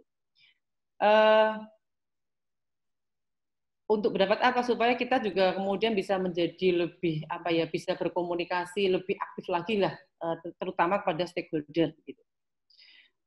Mungkin yang kami lakukan jadi mungkin ini tataran mungkin strategis juga bisa. Tapi kami berpikir bahwa sebenarnya ketika kita bicara brand aktivasi, maka sebenarnya yang harus kita ajak komunikasi, yang harus kita jalin komunikasi itu adalah stakeholder internal dan eksternal begitu. Nah, kami punya pendapat bahwa kita tidak akan dengan baik bisa melakukan komunikasi eksternal kalau komunikasi dengan stakeholder internal itu belum bisa terjalin dengan baik. Maka langkah pertama yang kami lakukan adalah bagaimana kita menjadikan stakeholder internal kita, ya dalam ini ada pegawai, mahasiswa, ya dan juga karyawan seluruh sivitas Unisa ini menjadi merasa kemudian diperhatikan, merasa bukan terpuaskan dalam kata-kata relatif gitu ya. Kemudian juga menjadi nyaman sehingga harapannya ketika stakeholder internal ini sudah merasa nyaman dan terpuaskan, maka secara tidak langsung maka mereka ini akan kita ajak menjadi agent-agent untuk bisa melakukan promosi atau branding keluar begitu. Dan sehingga kita kemudian mengajak kepada semua stakeholder internal ini untuk berperan menjadi marketing begitu. Bahkan mungkin kalau teman kami mengatakan itu baru marketing, tetapi kita harus bisa menjadi sales begitu. Nah, oleh karena itu semua harus bisa bagaimana menyebarkan informasi positif institusi ini kepada pihak eksternal begitu. Nah, itu saya kira. Nah, oleh karena itu juga kemudian kita khususnya di Biro Humas ini mencoba untuk melakukan suatu program yang disebut dengan programnya itu namanya Games Dakon begitu. Jadi karena bagaimanapun ketika kita bicara media sosial, maka kita harus selalu ingat bahwa sebenarnya media sosial itu kan bisa berperan positif, tapi di satu sisi juga atau bisa berperan menjadi media komunikasi yang memudahkan kita berkomunikasi, tetapi di satu sisi juga ini jadi pedang bermata dua. Di satu sisi bisa kemudian kalau salah itu bisa menjadikan citra buruk perguruan tinggi atau institusi. Maka dalam hal ini di Humas kami mencoba menyusun. Jadi pertama games. Jadi kita membuat guideline-nya. Jadi bagaimana orang kemudian setiap pegawai, setiap mahasiswa itu ketika bermedia sosial itu harus mengikuti standar gitu ya. Standar atau menyusun pedoman yang sudah dibuat oleh Humas untuk bisa semuanya nanti bisa melakukan bermedsos dengan bijak dan juga arif begitu. Itu kita lakukan. Jadi kita menyusun sebuah pedoman begitu. Kemudian yang kedua, selain pedoman itu artinya bagaimana harus bermedia sosial begitu ya. Kemudian yang kedua kita juga tidak hanya pada aspek ini, tetapi kita juga memperbaiki dalam aspek kontennya gitu. Konten bermedia sosial. Jadi bagaimana konten media sosial itu supaya lebih menarik begitu dan juga memberikan impact pada masyarakat. Gitu. Terutama kita mencoba untuk mengenalkan produk-produk Unisa begitu ya, kemudian inovasi-inovasi dan juga keunggulan-keunggulan Unisa yang selama ini sudah dilakukan baik itu oleh mahasiswa maupun oleh dosen ataupun karyawan. Satu hal lagi mungkin ini suatu hal yang menjadi saya kira ini menjadi satu kelebihan dari Unisa karena memang pada dasarnya Unisa ini dulu berawal dari sekolah tinggi kesehatan dan juga dari awalnya juga memang kita sudah punya banyak alumni. Nah, di sini sangat berperan sekali untuk melakukan branding aktivasi ini. Kita memerankan alumni, apalagi di masa pandemi COVID ini, karena kami bisa melakukan identifikasi berapa jumlah alumni kita itu yang tersebar, kemudian mereka yang terlibat di dalam penanganan COVID ini. Nah, melalui mereka juga kemudian kita ajak untuk bercerita lah melalui media sosial, sehingga itu juga menjadi salah satu. Dan saya kira ini karena di perguruan tinggi Muhammadiyah Aisyah ini juga banyak sekali perguruan tinggi yang bernafaskan, itu banyak yang berbasis kesehatan. Saya kira melalui alumni ini nampaknya juga menjadi salah satu media sosial melalui cara yang bisa untuk bisa meningkatkan branding ini gitu. Dan tadi sudah disampaikan juga oleh pembicara sebelumnya, sudah hadir Kepala Biro Kepegawaian. Edukasi yang kita lakukan itu tentunya memang tadi yang sesuai dengan kebutuhan masyarakat begitu. Jadi memang jadi dalam hal melakukan strategi brand aktivasi ini tadi kita sampaikan bahwa kita menggunakan tadi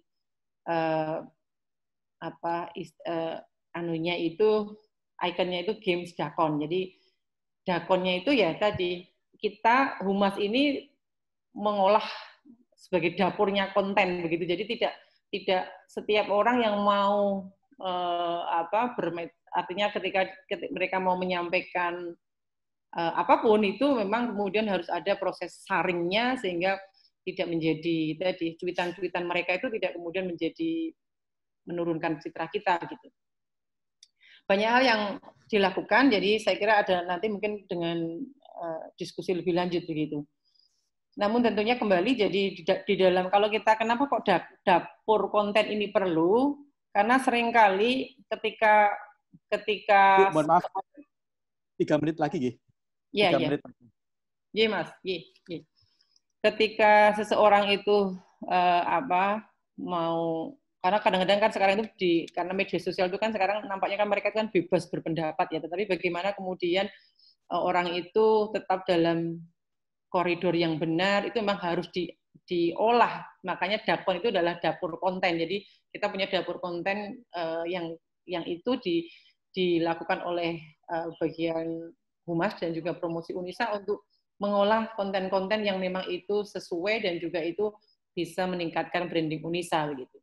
Saya kira itu dulu Mas mungkin yang dapat saya sampaikan, tetapi memang dalam hal ini pandemi COVID ini sama-sama menyebabkan seluruh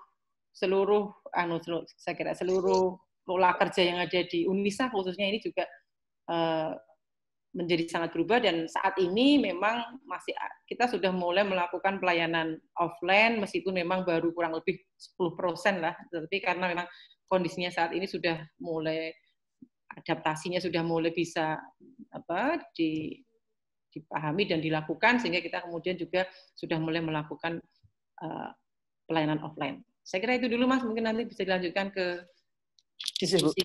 Iya, Ibu Warsiti. Ada satu kata kunci dari Ibu Warsiti tadi adalah dapur konten. Jadi bahwa konten media sosial semua digarap secara rencana sehingga feed di Instagram isinya menjadi rapi. Bapak Ibu bisa cek di Instagramnya Unisa, semua digarap dengan rapi karena ada dapur konten itu. Mungkin nanti bisa ditanyakan lebih lanjut seperti apa dapur konten di sesi tanya jawab. Selanjutnya kita masuk ke Mas Hafid. Agar lebih singkat, saya tidak perlu memperkenalkan. Silakan Bapak Ibu lihat di menu chat, saya sudah memperkenalkan Mas Hafid dengan segala portofolionya yang luar biasa. Monggo Mas Hafid, kami silakan. Oke, terima kasih. Assalamualaikum warahmatullahi wabarakatuh. Waalaikumsalam Mas Hafid. Apa kabar teman-teman semua? Itu ada teman saya di kampus juga itu sekarang. Cuman duduknya sudah beda sekarang. Selamat siang Mbak Norma, Bu Warsiti, dan teman-teman yang lain. Sebelumnya terima kasih atas kesempatannya. Hari ini saya tidak akan terlalu panjang lebar membuat prolognya, karena waktu kita juga mungkin saya pikir sangat terbatas. Jadi saya akan coba mulai diskusi kita hari ini dengan perspektif lebih banyak ke perspektif praktisi. Kebetulan saya 18 tahun ada di industri komunikasi, beberapa kali diberikan kesempatan untuk menghandle brand universitas, jadi apa yang akan saya share hari ini mungkin lebih ke beberapa learning, beberapa best practice yang bisa kita diskusikan bersama-sama. Nah, saya ingin memulai diskusi kita siang hari ini dengan sebuah poin penting. Menurut saya, bagian dari menyusun atau membuat sebuah strategi komunikasi itu adalah bagaimana kita memahami situasi yang terjadi saat ini.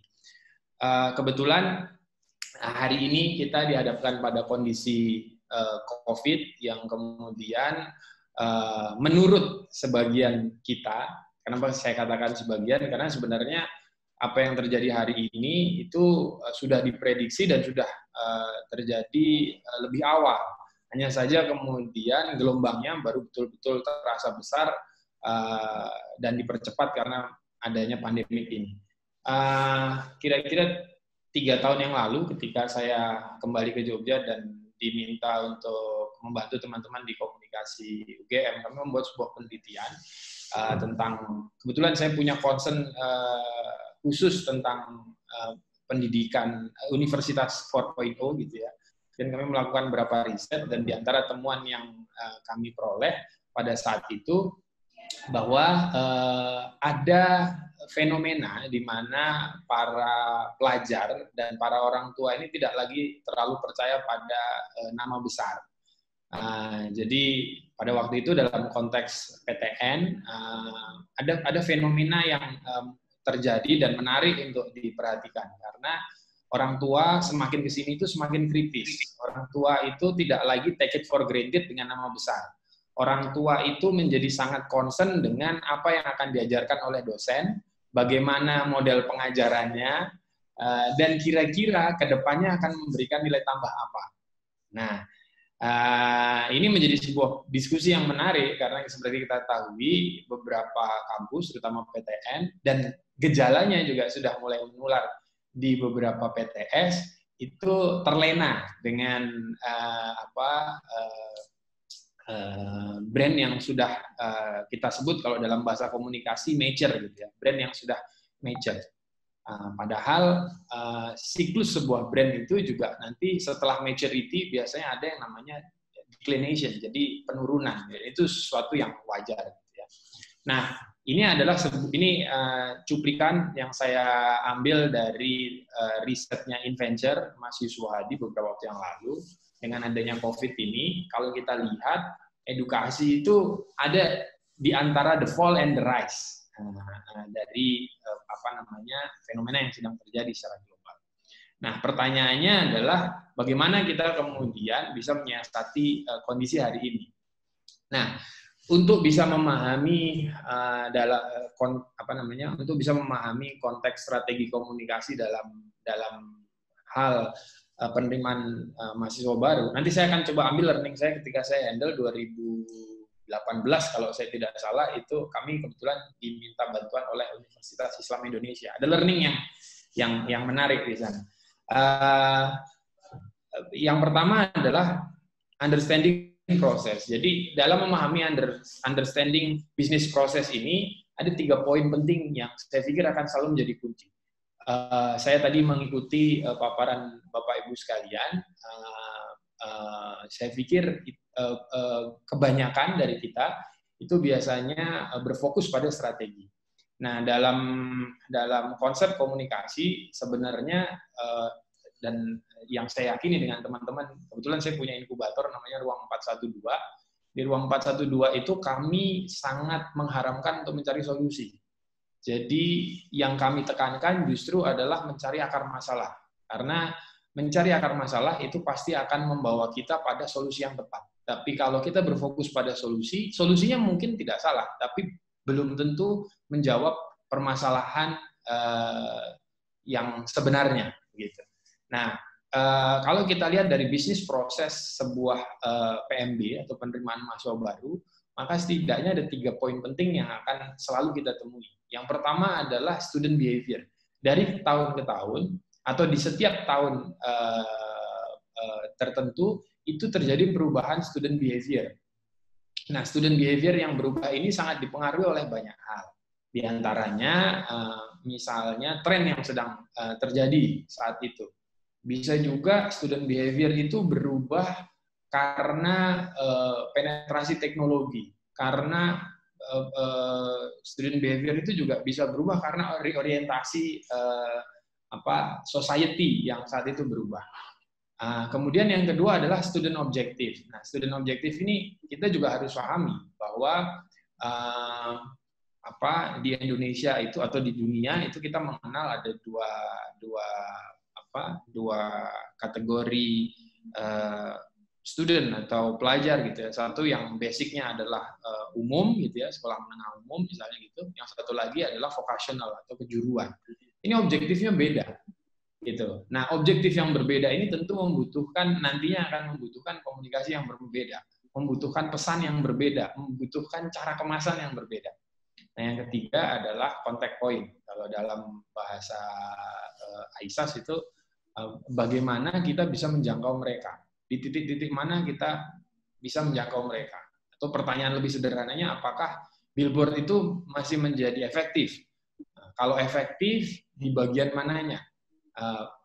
Apakah TV itu masih menjadi efektif? Apakah radio itu menjadi efektif? Atau jangan-jangan selama ini kita mendesain strategi kita itu hanya hafalan? Gitu.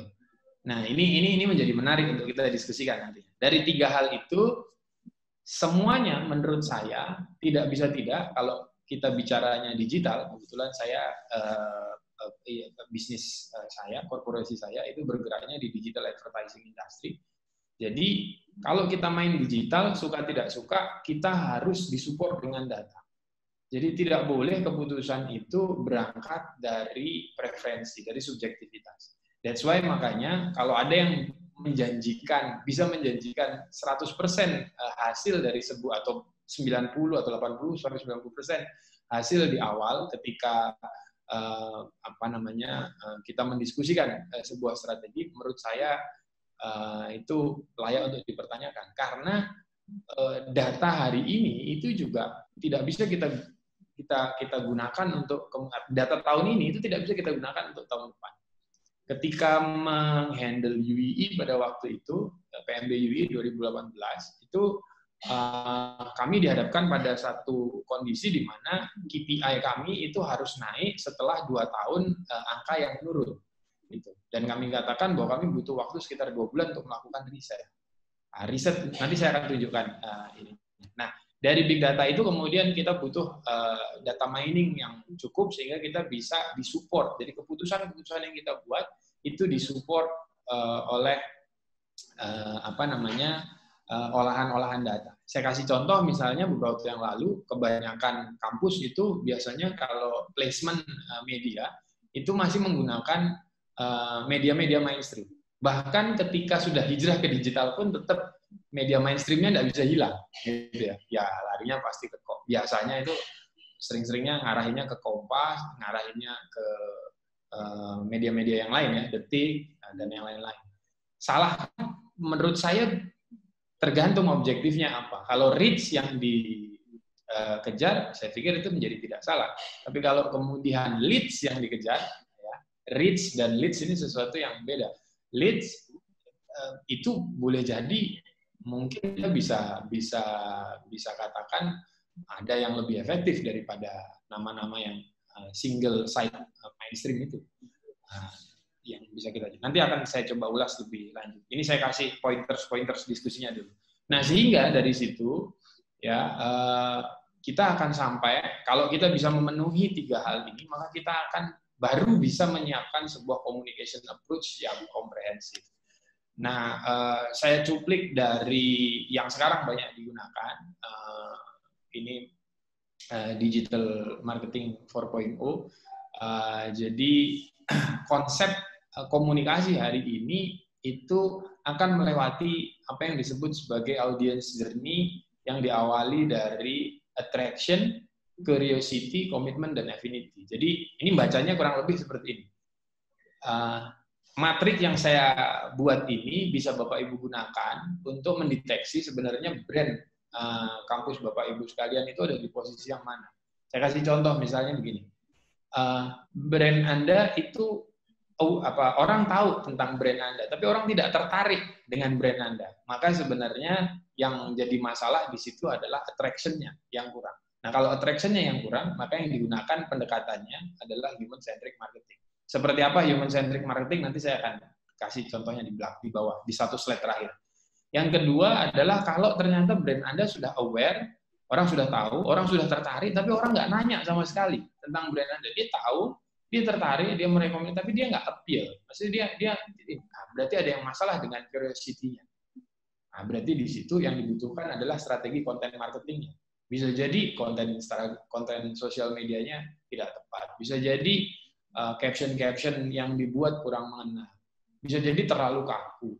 Yang sering saya temui selama ini itu adalah di sosial media itu dipakai untuk etalase activity kampus gitu ya, seremoni dan seterusnya. Salah tidak menurut saya, tapi ada audiens itu semakin dihadapkan pada banyak pilihan, sementara waktu yang mereka miliki itu tidak banyak, sehingga kemudian kalau itu tidak sesuai dengan preference mereka akan dengan mudah skip. Dan algoritma Facebook misalnya, lewat Facebook dan Instagramnya, itu akan memilah dan memilih konten yang paling relevan.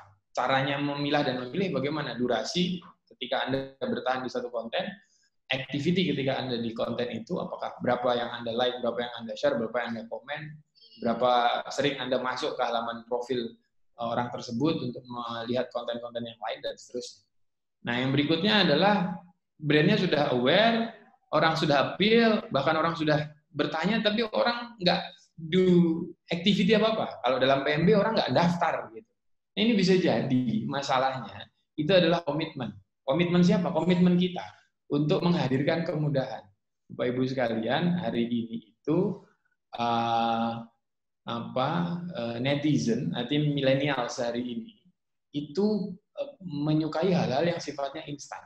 Saya sering mengatakan, sering berseloroh dalam banyak kesempatan, kalau bisa tuh pantatnya nggak pindah dari kursi.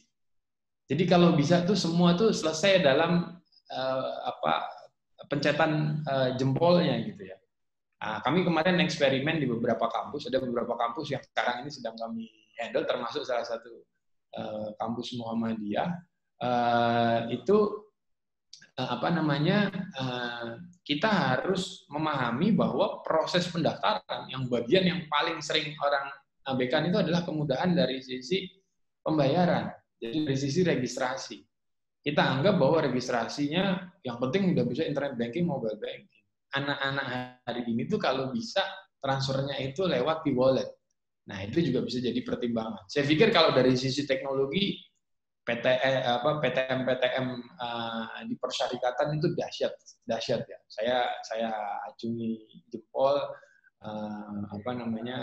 inovasi yang teman-teman sering yang sudah teman-teman lakukan gitu. Tapi bagaimana mengintegrasikan itu menjadi sebuah kemudahan is another issue gitu ya, yang boleh jadi nanti bisa kita diskusikan. Kemudian yang terakhir adalah aware, appeal, orang sudah melakukan, tapi orang ya dia daftar, tapi kemudian dia tidak advocate, artinya dia tidak mau menjadi ambasador dari brand itu. Gitu ya. Nah, ini juga sering beberapa waktu handle UI juga jadi pertanyaan gitu. Terutama untuk kampus-kampus yang usianya sudah panjang, sudah tua gitu ya. Alumninya banyak sekali. Pertanyaannya kenapa kemudian mereka tidak mau kemudian jadi die hard-nya kampus itu untuk jadi promotor ininya. Ini ada hubungannya dengan affinity yang nanti solusinya adalah engagement marketing. Nah, ini penjelasan human centric marketing itu apa, content marketing itu apa, omnichannel marketing itu apa, engagement marketing itu seperti apa. Jadi kalau kita bicara human centric marketing, gimana caranya brand itu nggak terlalu kaku gitu ya. Jadi kita bisa menghadirkan brand itu, jadi orang itu pede lah dengan brand itu. Dia nggak malu-malu. Sesederhana begini, kalau ilustrasinya, sepatu Nike sama sepatu Warrior gitu. Sama-sama sepatu, tapi kalau orang pakai Nike itu kan kayaknya gantengnya itu naik 10 kali gitu. Sementara kalau orang pakai Warrior itu ya agak malu-malu sedikit. Nah, ini sama juga dengan brand PTM gitu. Ya banyak PTM yang sudah melakukan rebranding dengan memulai dengan logo. Tapi kan masalah branding ini bukan hanya masalah logo menurut saya. Ini masalah value proposition, masalah promise, masalah banyak hal lah ya yang ini. Nah, itu kita bisa menghadirkan dalam bentuk beberapa poin seperti yang saya tuliskan di situ. Yang kedua adalah content marketing. Jadi kalau content marketing, bagaimana menghadirkan curiosity? Poinnya ada dua kalau menurut saya, content creation dan content amplification. Content creation adalah pilihan media yang akan kita gunakan. Kemudian kalau kita pakai influencernya siapa? Seringkali nih, ini lucu lagi nih kalau kasusnya kampus gitu ya. Jadi kampus itu kalau saya pernah diskusi sama beberapa bagian admisi gitu ya dari kampus. Saya tanya gitu, PMB tahun ini strateginya apa? Gini cerita sosial media gitu. Nah, yang diusulkan itu adalah selebgram atau top influencer gitu. Menurut saya itu agak ya nggak salah gitu ya, tapi ya kok ada yang sebenarnya bisa dimaksimalkan gitu. Siapa? Jadi di kampus itu hari ini Bapak Ibu sekalian, di kampus-kampus itu lahir satu profesi baru. Kebetulan saya di asosiasi perusahaan periklanan di pusat, kemarin juga kami bikin transformasi kurikulum advertising nasional. Salah satu temuan yang kita jumpai itu adalah lahirnya 18 profesi baru. Jadi hari ini nggak bisa tuh kita cerita kalau lulus, saya ini lulusannya sarjana Fakultas Hukum, harusnya jadinya kayak Mbak Norma itu. Tapi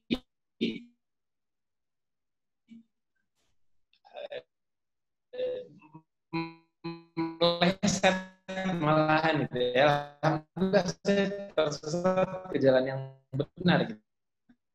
Disaring ke komisi malahan gitu. Nah, kompetensi profesi pilihan ini yang saya pikir melakukan benchmarking atau perbandingan gitu ya.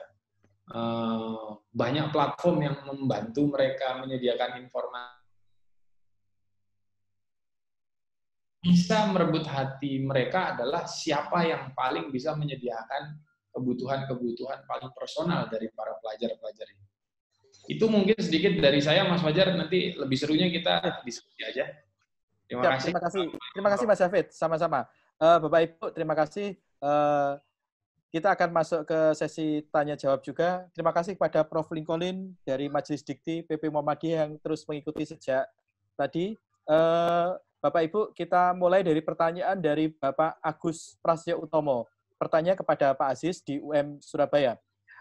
Apakah tantangan utama yang dihadapi UM Surabaya, baik internal maupun eksternal, ketika memulai rebranding, dan bagaimana solusinya? Terima kasih Mas Fajar. Jadi pertanyaannya cukup apa yang pernah kita rasakan di 10 tahun yang lalu. Jadi tantangan yang pertama tentu banyak hal. Satu, di antara mindset media yang waktu itu di awal kami ada atau di pimpinan itu, belum sama semua di antara para pimpinan. Karena kami lintas generasi ya. Jadi itu yang harus disamakan. Tetapi untungnya Pak Rektor ini memberikan kebebasan ke kami di bawah koordinasi kami di dalam mengembangkan inovasi itu. Maka sebagaimana Mas Hafid tadi, kami bukan asal branding, bukan, tetapi sejak awal di tahun pertama kedua kami menggunakan jasa konsultan anak-anak lulusan komunikasi yang tentu seperti yang Mas Hafid.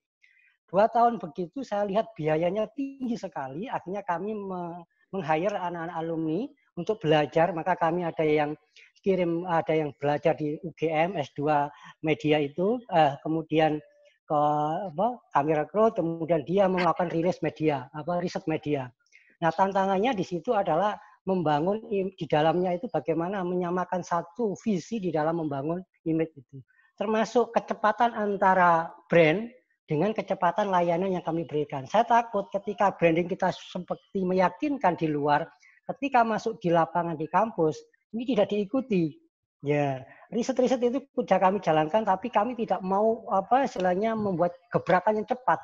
Karena di internal ini ya mesti punya prioritas. Jadi prioritas penataan infrastruktur yang waktu awal-awal belum terpenuhi semuanya, laborat, kemudian belum terpenuhi tempat-tempat space area di mana anak-anak bisa kongko dan seterusnya. Kami nggak bisa cepet-cepetan di situ, harus mengikuti irama dulu. Takutnya ketika konsumen kita tawarkan begitu, akhirnya kecewa nanti. Makanya kami juga pelan-pelan by step Nah, itu yang tantangan di internal banget. Tantangan di luar saya kira, saya berpikir ya itu tadi sangat positif. Saya menantang sekali beberapa kampus non Muhammadiyah, khususnya miliknya Nasrani atau non Muslim, itu semakin cepat, semakin berkembang. Tantangan bagi kami adalah kami dari perguruan tinggi Islam harus nomor 1 di Surabaya di dalam menguasai media. Prinsip kami siapa yang lebih dulu, siapa yang lebih menguasai, dan siapa yang direspon oleh sesuai dengan ya istilahnya anak-anak sekarang itu yang akan dia. Makanya sekarang kami sudah meyakinkan bagaimana kampus kami sebagai kampus yang kira apa yang diinginkan anak-anak itu ada di sini. Apa yang disampaikan Mas Hafid itu sudah kami mencoba, tapi akan kami sesuaikan dengan kecepatan di internal. Jadi makanya kami mungkin aneh-aneh nanti, apalagi UKM nanti keluar dari jalur pakemnya. Suatu saat kami juga ada sekarang yang namanya UKM sport yang pakai game itu ya itu juga mulai ada. Jadi ekspor ya itu sudah kita mulai semua kan, gedung kami juga kita siapkan. Kemudian UKM yang lain-lainnya sekarang anak butuh apa, itu yang kami berpikir pada di situ. Nah, ini ya termasuk kenapa kami meng-hire Persebaya itu karena saya tahu Surabaya itu kekuatan, karena memang dari riset media kami, Pak.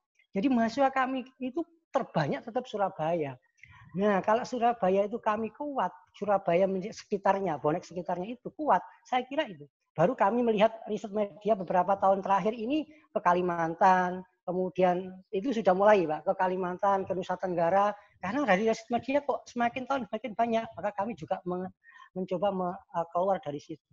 Jadi memang bukan kami pilar tadi yang saya sampaikan itu bukan asal ya, tapi kan berdasarkan riset media yang tentu kami belajar dari teman-teman seperti Mas Hafid tadi itu strategi kami. Jadi tantangannya tetap, nah yang paling penting ada policy anggaran. Jadi kalau pimpinan universitasnya tidak memberikan kebebasan ruang yang luas untuk berkembang, anak-anak untuk mengembangkan bagaimana ide-ide untuk bagaimana bisa membangun brand aktivasi ini, ya tentu mandek akhirnya itu. Itu yang mungkin kan disampaikan.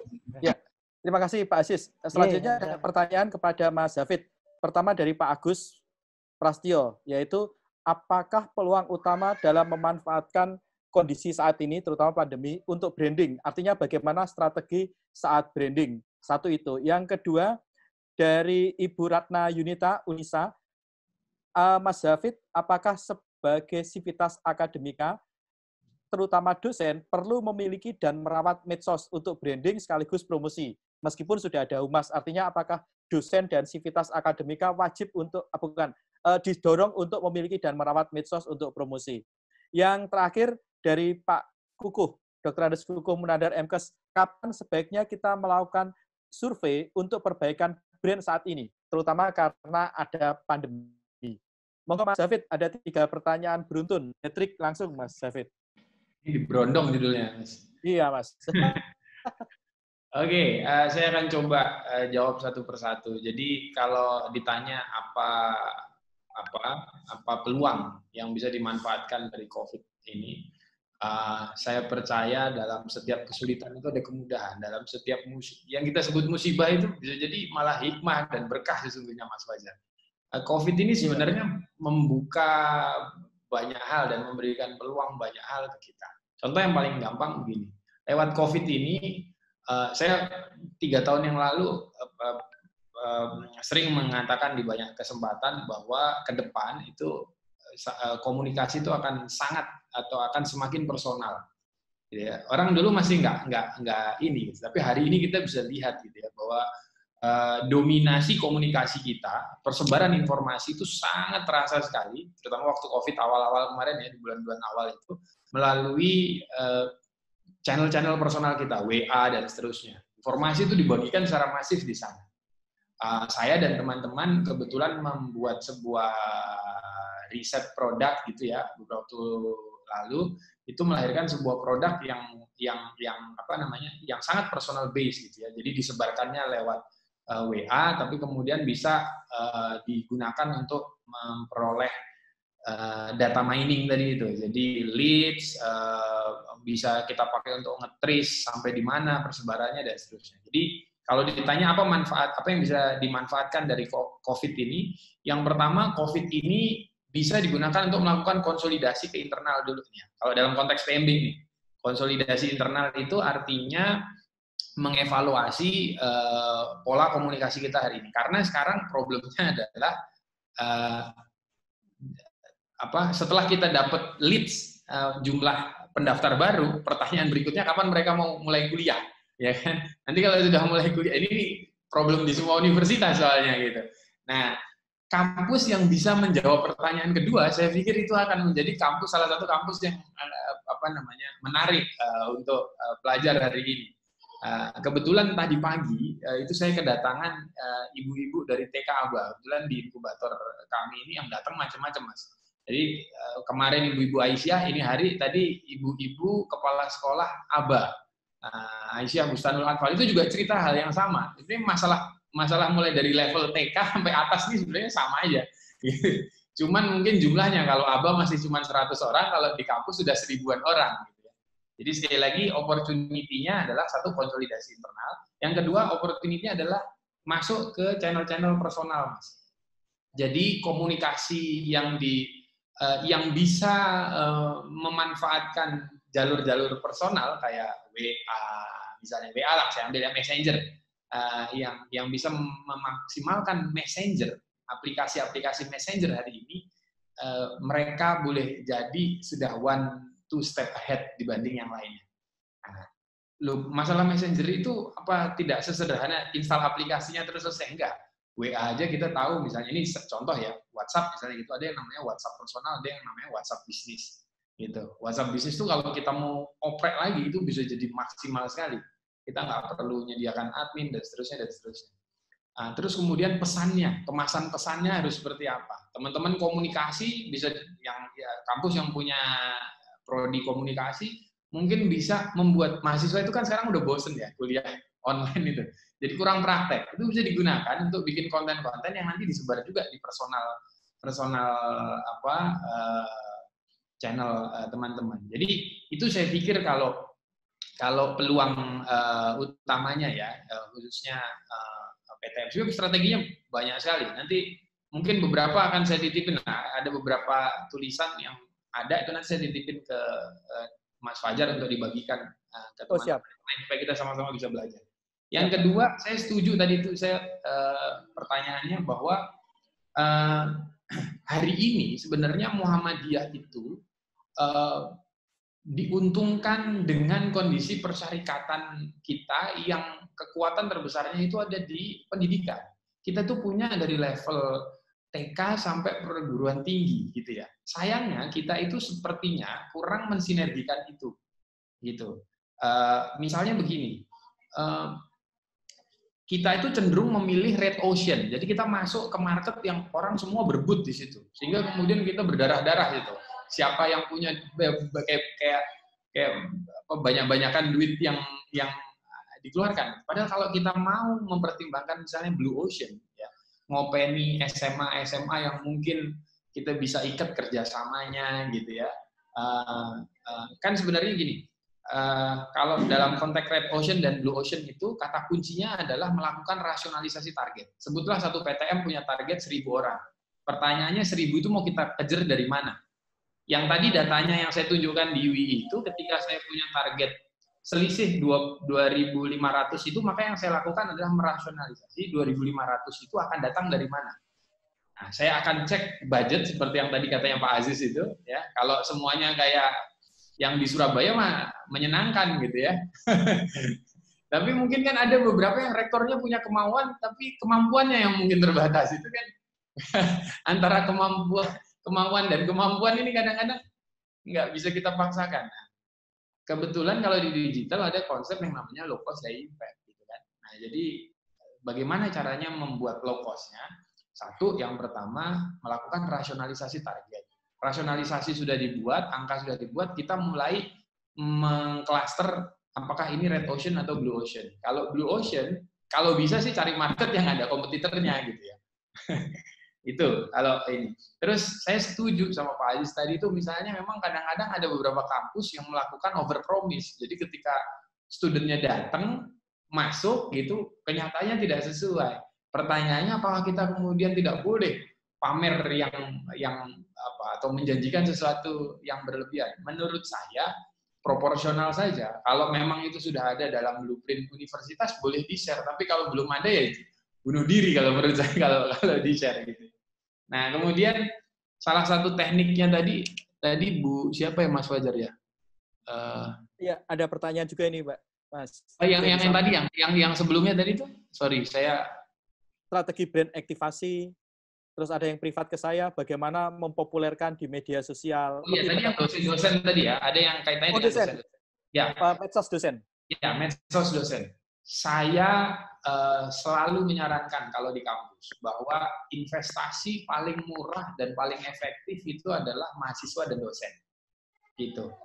Dosen bisa diarahkan untuk punya sosial media. Artinya kan akan lebih murah dan lebih mudah ya melakukan workshop misalnya untuk dosen gitu ya. Dengan konten dengan materi-materi yang kekinian gitu. Ini mengingatkan saya seperti tahun 2014 sampai hari ini saya pegang Kementerian PU. Jadi kalau Bapak Ibu sekalian pegang Kementerian PU, buka sosial media Kementerian PU, itu sebagian itu kontennya kami yang menyiapkan. PU itu kasusnya juga sama Bapak Ibu sekalian. Tidak bisa kemudian terus-menerus tergantung dengan agensi, dengan pihak ketiga. Saya setuju bahwa PTM tidak boleh tergantung dengan pihak ketiga. Artinya agensi-agensi seperti saya ini, Bapak Ibu nggak boleh tergantung. Karena PTM itu bisa bikin in-house-nya sendiri. Ya, setahu saya di UMY itu ada Mas Erwan, ya ada Mas Fajar juga, gitu, ada Mas Zen, itu kan mantan-mantan pejuang industri yang kemudian hijrah, tercerahkan, terus kemudian jadi ustadz di kampus gitu. Saya pikir ini bisa dilakukan oleh semua PTM gitu. Nah, mungkin perlu dibuat forum ya yang kemudian saling belajar best practices gitu ya. Kita tuh kurang tuh yang begitu-begitunya. Seolah-olah sesama PTM tuh kayak kompetitor gitu jatuhnya. Padahal kalau menurut saya, ketika Bapak Ibu semua punya segmentasi yang unik, ya, sayangnya banyak PTM ini segmentasinya nggak spesifik gitu. Saya membayangkan kalau saya punya rezeki gitu, pingin juga bikin PTM yang spesifik hanya ngajarin entrepreneur gitu. Nah, itu jauh lebih, ya contohnya kayak Prasetya Mulia lah, gitu. Itu contoh kampus yang betul-betul fokusnya itu ke sana. Dan di beberapa kampus yang lain yang punya positioning yang kuat. Nah, Stikes itu Aisyah tadi itu juga Unisa, sorry. Unisa itu juga bisa jadi satu kekuatan baru tuh. Karena Mas, ini ada pertanyaan bagus nih, Mas. Ya. Mas ya Amalia, untuk PT yang masih berkembang atau kecil, strategi brand aktivasi apa yang tidak memerlukan biaya besar? Mengingat anggaran kami belum memadai. Terus yang kedua, Mas, satu lagi, Mas. Bagaimana caranya agar media sosial kami cepat populer di Facebook misalnya? Like-nya seperti ini. Moga Mas David. Ini pertanyaan, walaupun saya boleh dibagikan ke yang lainnya loh, Mas. Nanti saya enak sama Mbak Norma saya. Waktunya sudah hampir habis. Oke, jadi kalau untuk yang masih baru, mumpung masih baru, saya pikir pemetaan channel itu penting. Ya, jadi tidak harus latah, harus punya semua channel, misalnya gitu ya. Jadi sesuaikan dengan kebutuhan dan kemampuan. Kalau bisanya kekuatan teman-teman hanya di visual, nggak sampai audio visual, Instagram, Facebook cukup menurut saya. Gitu.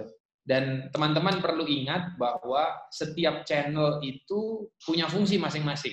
Nah, ini mungkin sedikit sharing knowledge saja ya.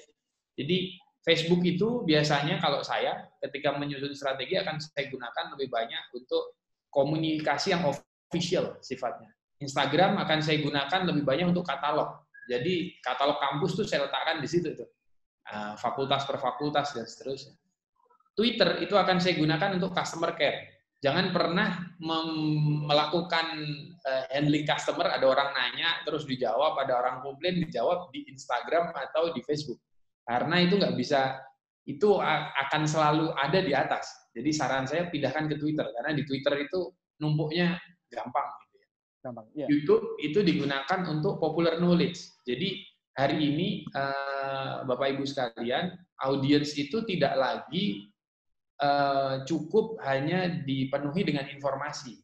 Tapi audiens hari ini itu butuhnya knowledge. Jadi dia butuh sesuatu yang beyond information, which is adalah knowledge. Nah, kalau Bapak Ibu sekalian bisa menghadirkan knowledge yang belum pernah mereka terima, itu akan jadi hal baru di sana. Terus kemudian tadi apa? Kalau misalnya baru nggak punya budget ya? Gimana Mas? Ya, baru nggak punya budget. Kalau menurut saya, kalau di komunikasi itu ada yang namanya own media, paid media, earn media. Nah, own, earn, dan paid media itu 3 hal. Own media ini aja yang dibanyakin kalau menurut saya. Maksimalkan sosial media gitu, bikin konten sosial media yang integrated ya dengan ini. Jadi kalau bisa bikin konten itu satu untuk semua. Jadi konten sosial media itu Instagram misalnya gitu, desain Instagram bisa dipakai untuk Facebook, bisa dipakai untuk billboard. Kalau nggak ada billboard ya bisa pakai untuk flyer misalnya kayak gitu. Terus yang kedua ya, selain sosial media, yang masuk kategori on media itu sosial media. Yang kedua website. Website ini mutlak wajib main Mas.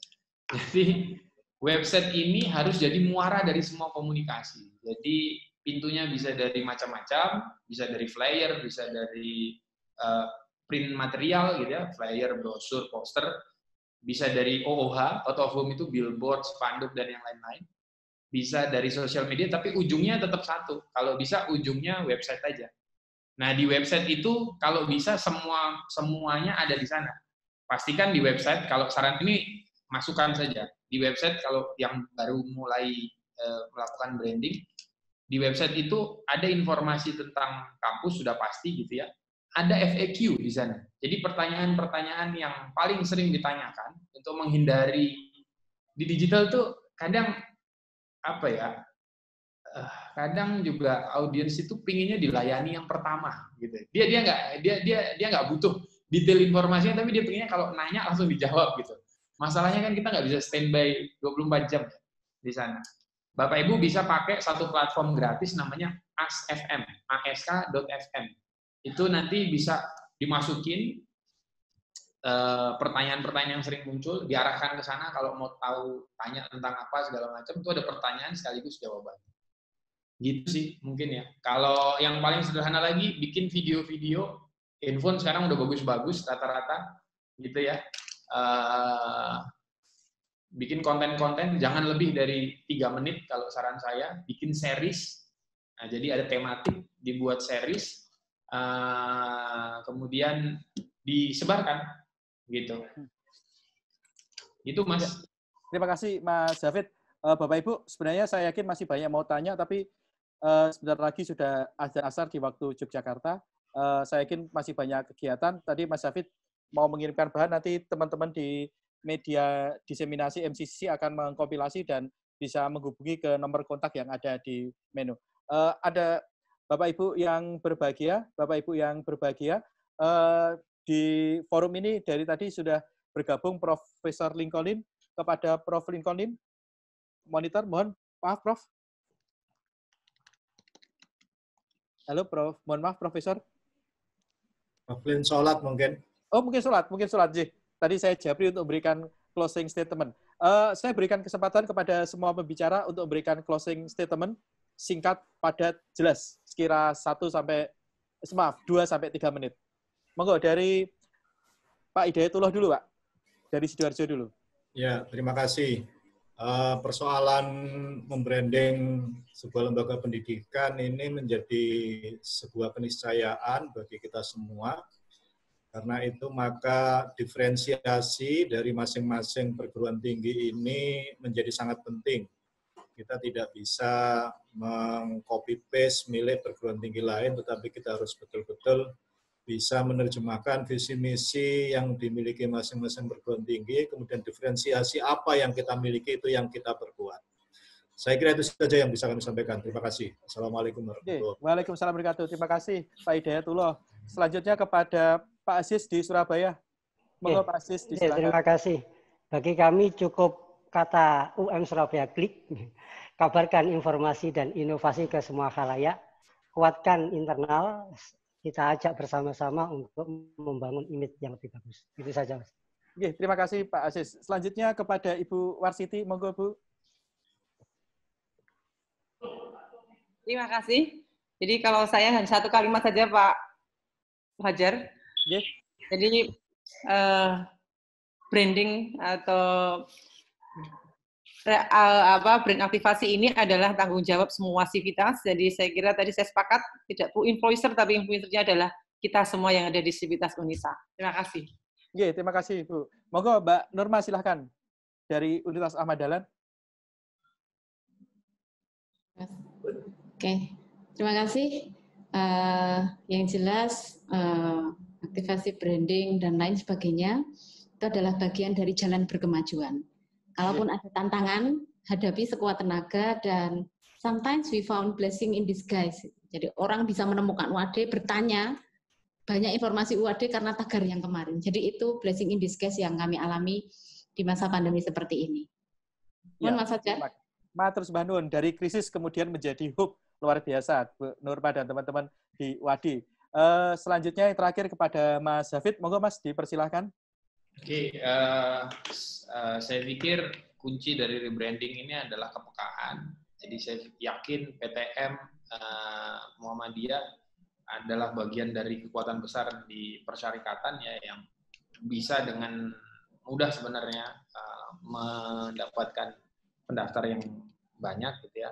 Kuncinya mungkin kepekaan, tetap buka mata lebar-lebar dengan perubahan yang ada di sekitar kita, peka terhadap perubahan itu, dan menunggangi momentum yang ada ini dengan cara-cara yang berbeda, bukan cara-cara yang hafalan. Itu aja mungkin, Mas. Terima kasih Mas Hafid, Bapak Ibu semua. Terima kasih sekali sudah berpartisipasi. Tapi coba saya menghubungi Prof. Lincoln. Sugeng siang, Prof.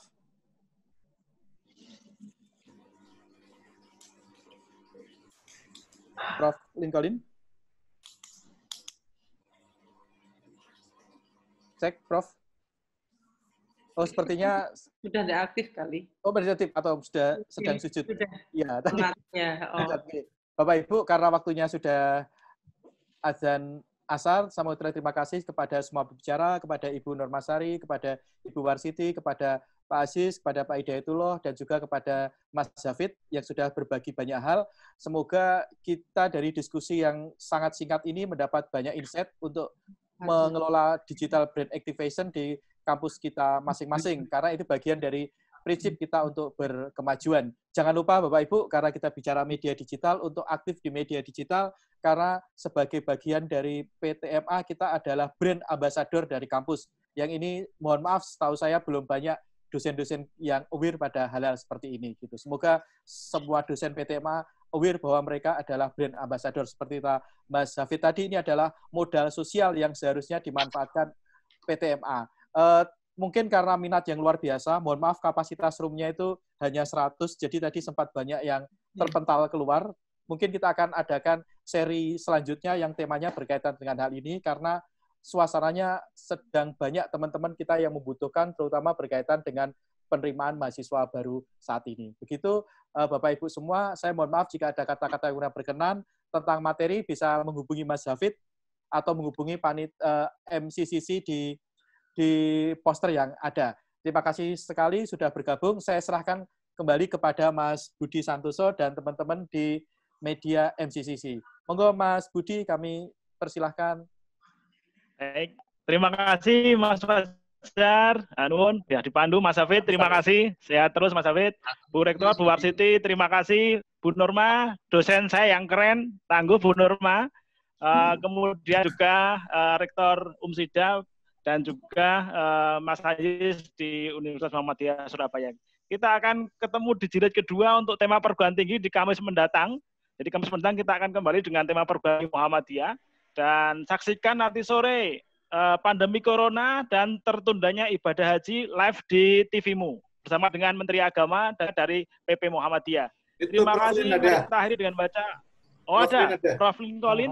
Oh ya. Prof. Lincoln, Prof. Lincoln. Kami minta untuk closing statement, Prof. Ya, monggo Prof. Lincoln untuk closing acara. Monggo, Prof.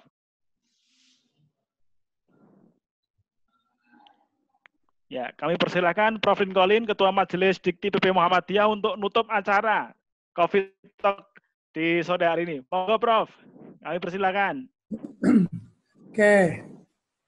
Pertama kali saya terima kasih ini punya kesempatan untuk ikut mendengarkan. Ini saya belajar banyak dari teman-teman ini.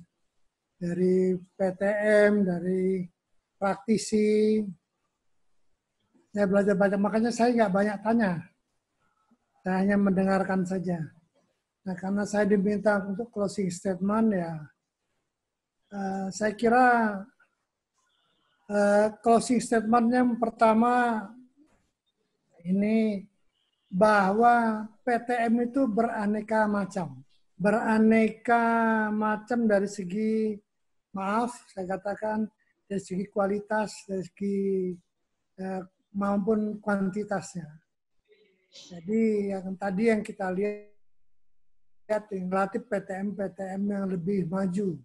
Nah, oleh karena itu PTM-PTM yang kurang maju seperti yang tadi, ini mungkin harus belajar banyak di masa yang akan datang. Saya kira itu utamanya yang saya catat ya. Yang tadi yang 4 PTM tadi bagus-bagus semua tuh. Karena saya tahu saya dekat dengan pengelolanya, dengan rektornya dan bagus-bagus semua. Tapi bagi yang lain-lain mungkin harus belajar banyak bagaimana mengembangkan keunikan dari PTM masing-masing. Dan di akhir kata, saya kira terima kasih kepada semua pembicara, termasuk yang satu dari luar ya tadi ya, dari luar tanda petik ya, dari luar. Mudah-mudahan apa yang kita selalu pelajari selama COVID ini menambah pengetahuan kita dan menambah ilmu kita semuanya. Amin ya rabbal alamin. Amin. Akhir kata saya kira karena ini closing statement ya, menutup ini. Ya, iya Prof. Monggo. Kalian menutup. Nah, ya, betul Prof. Kita tutup bareng-bareng dengan bacaan hamdalah. Alhamdulillahirabbil alamin. Assalamualaikum warahmatullahi wabarakatuh. Waalaikumsalam warahmatullahi wabarakatuh. Mohon maaf tetap berada di Zoom, kita foto bersama, tangannya mengepal sebagai tanda PTM kita tangguh. Ya, kita hitung ya, semuanya mengepal. Lihatkan videonya, kita akan menunjukkan sebagai tanda PTM tangguh, PTMA tangguh. 1, 2, 3. Ya, baik. Terima kasih Prof. Lincoln, para narasumber, dan para peserta. Kita kembali di hari Kamis depan dengan tema Perguruan Tinggi Muhammadiyah Aisyah untuk lebih siap menghadapi era pandemik. Terima kasih. Assalamualaikum warahmatullahi wabarakatuh. Waalaikumsalam warahmatullahi wabarakatuh.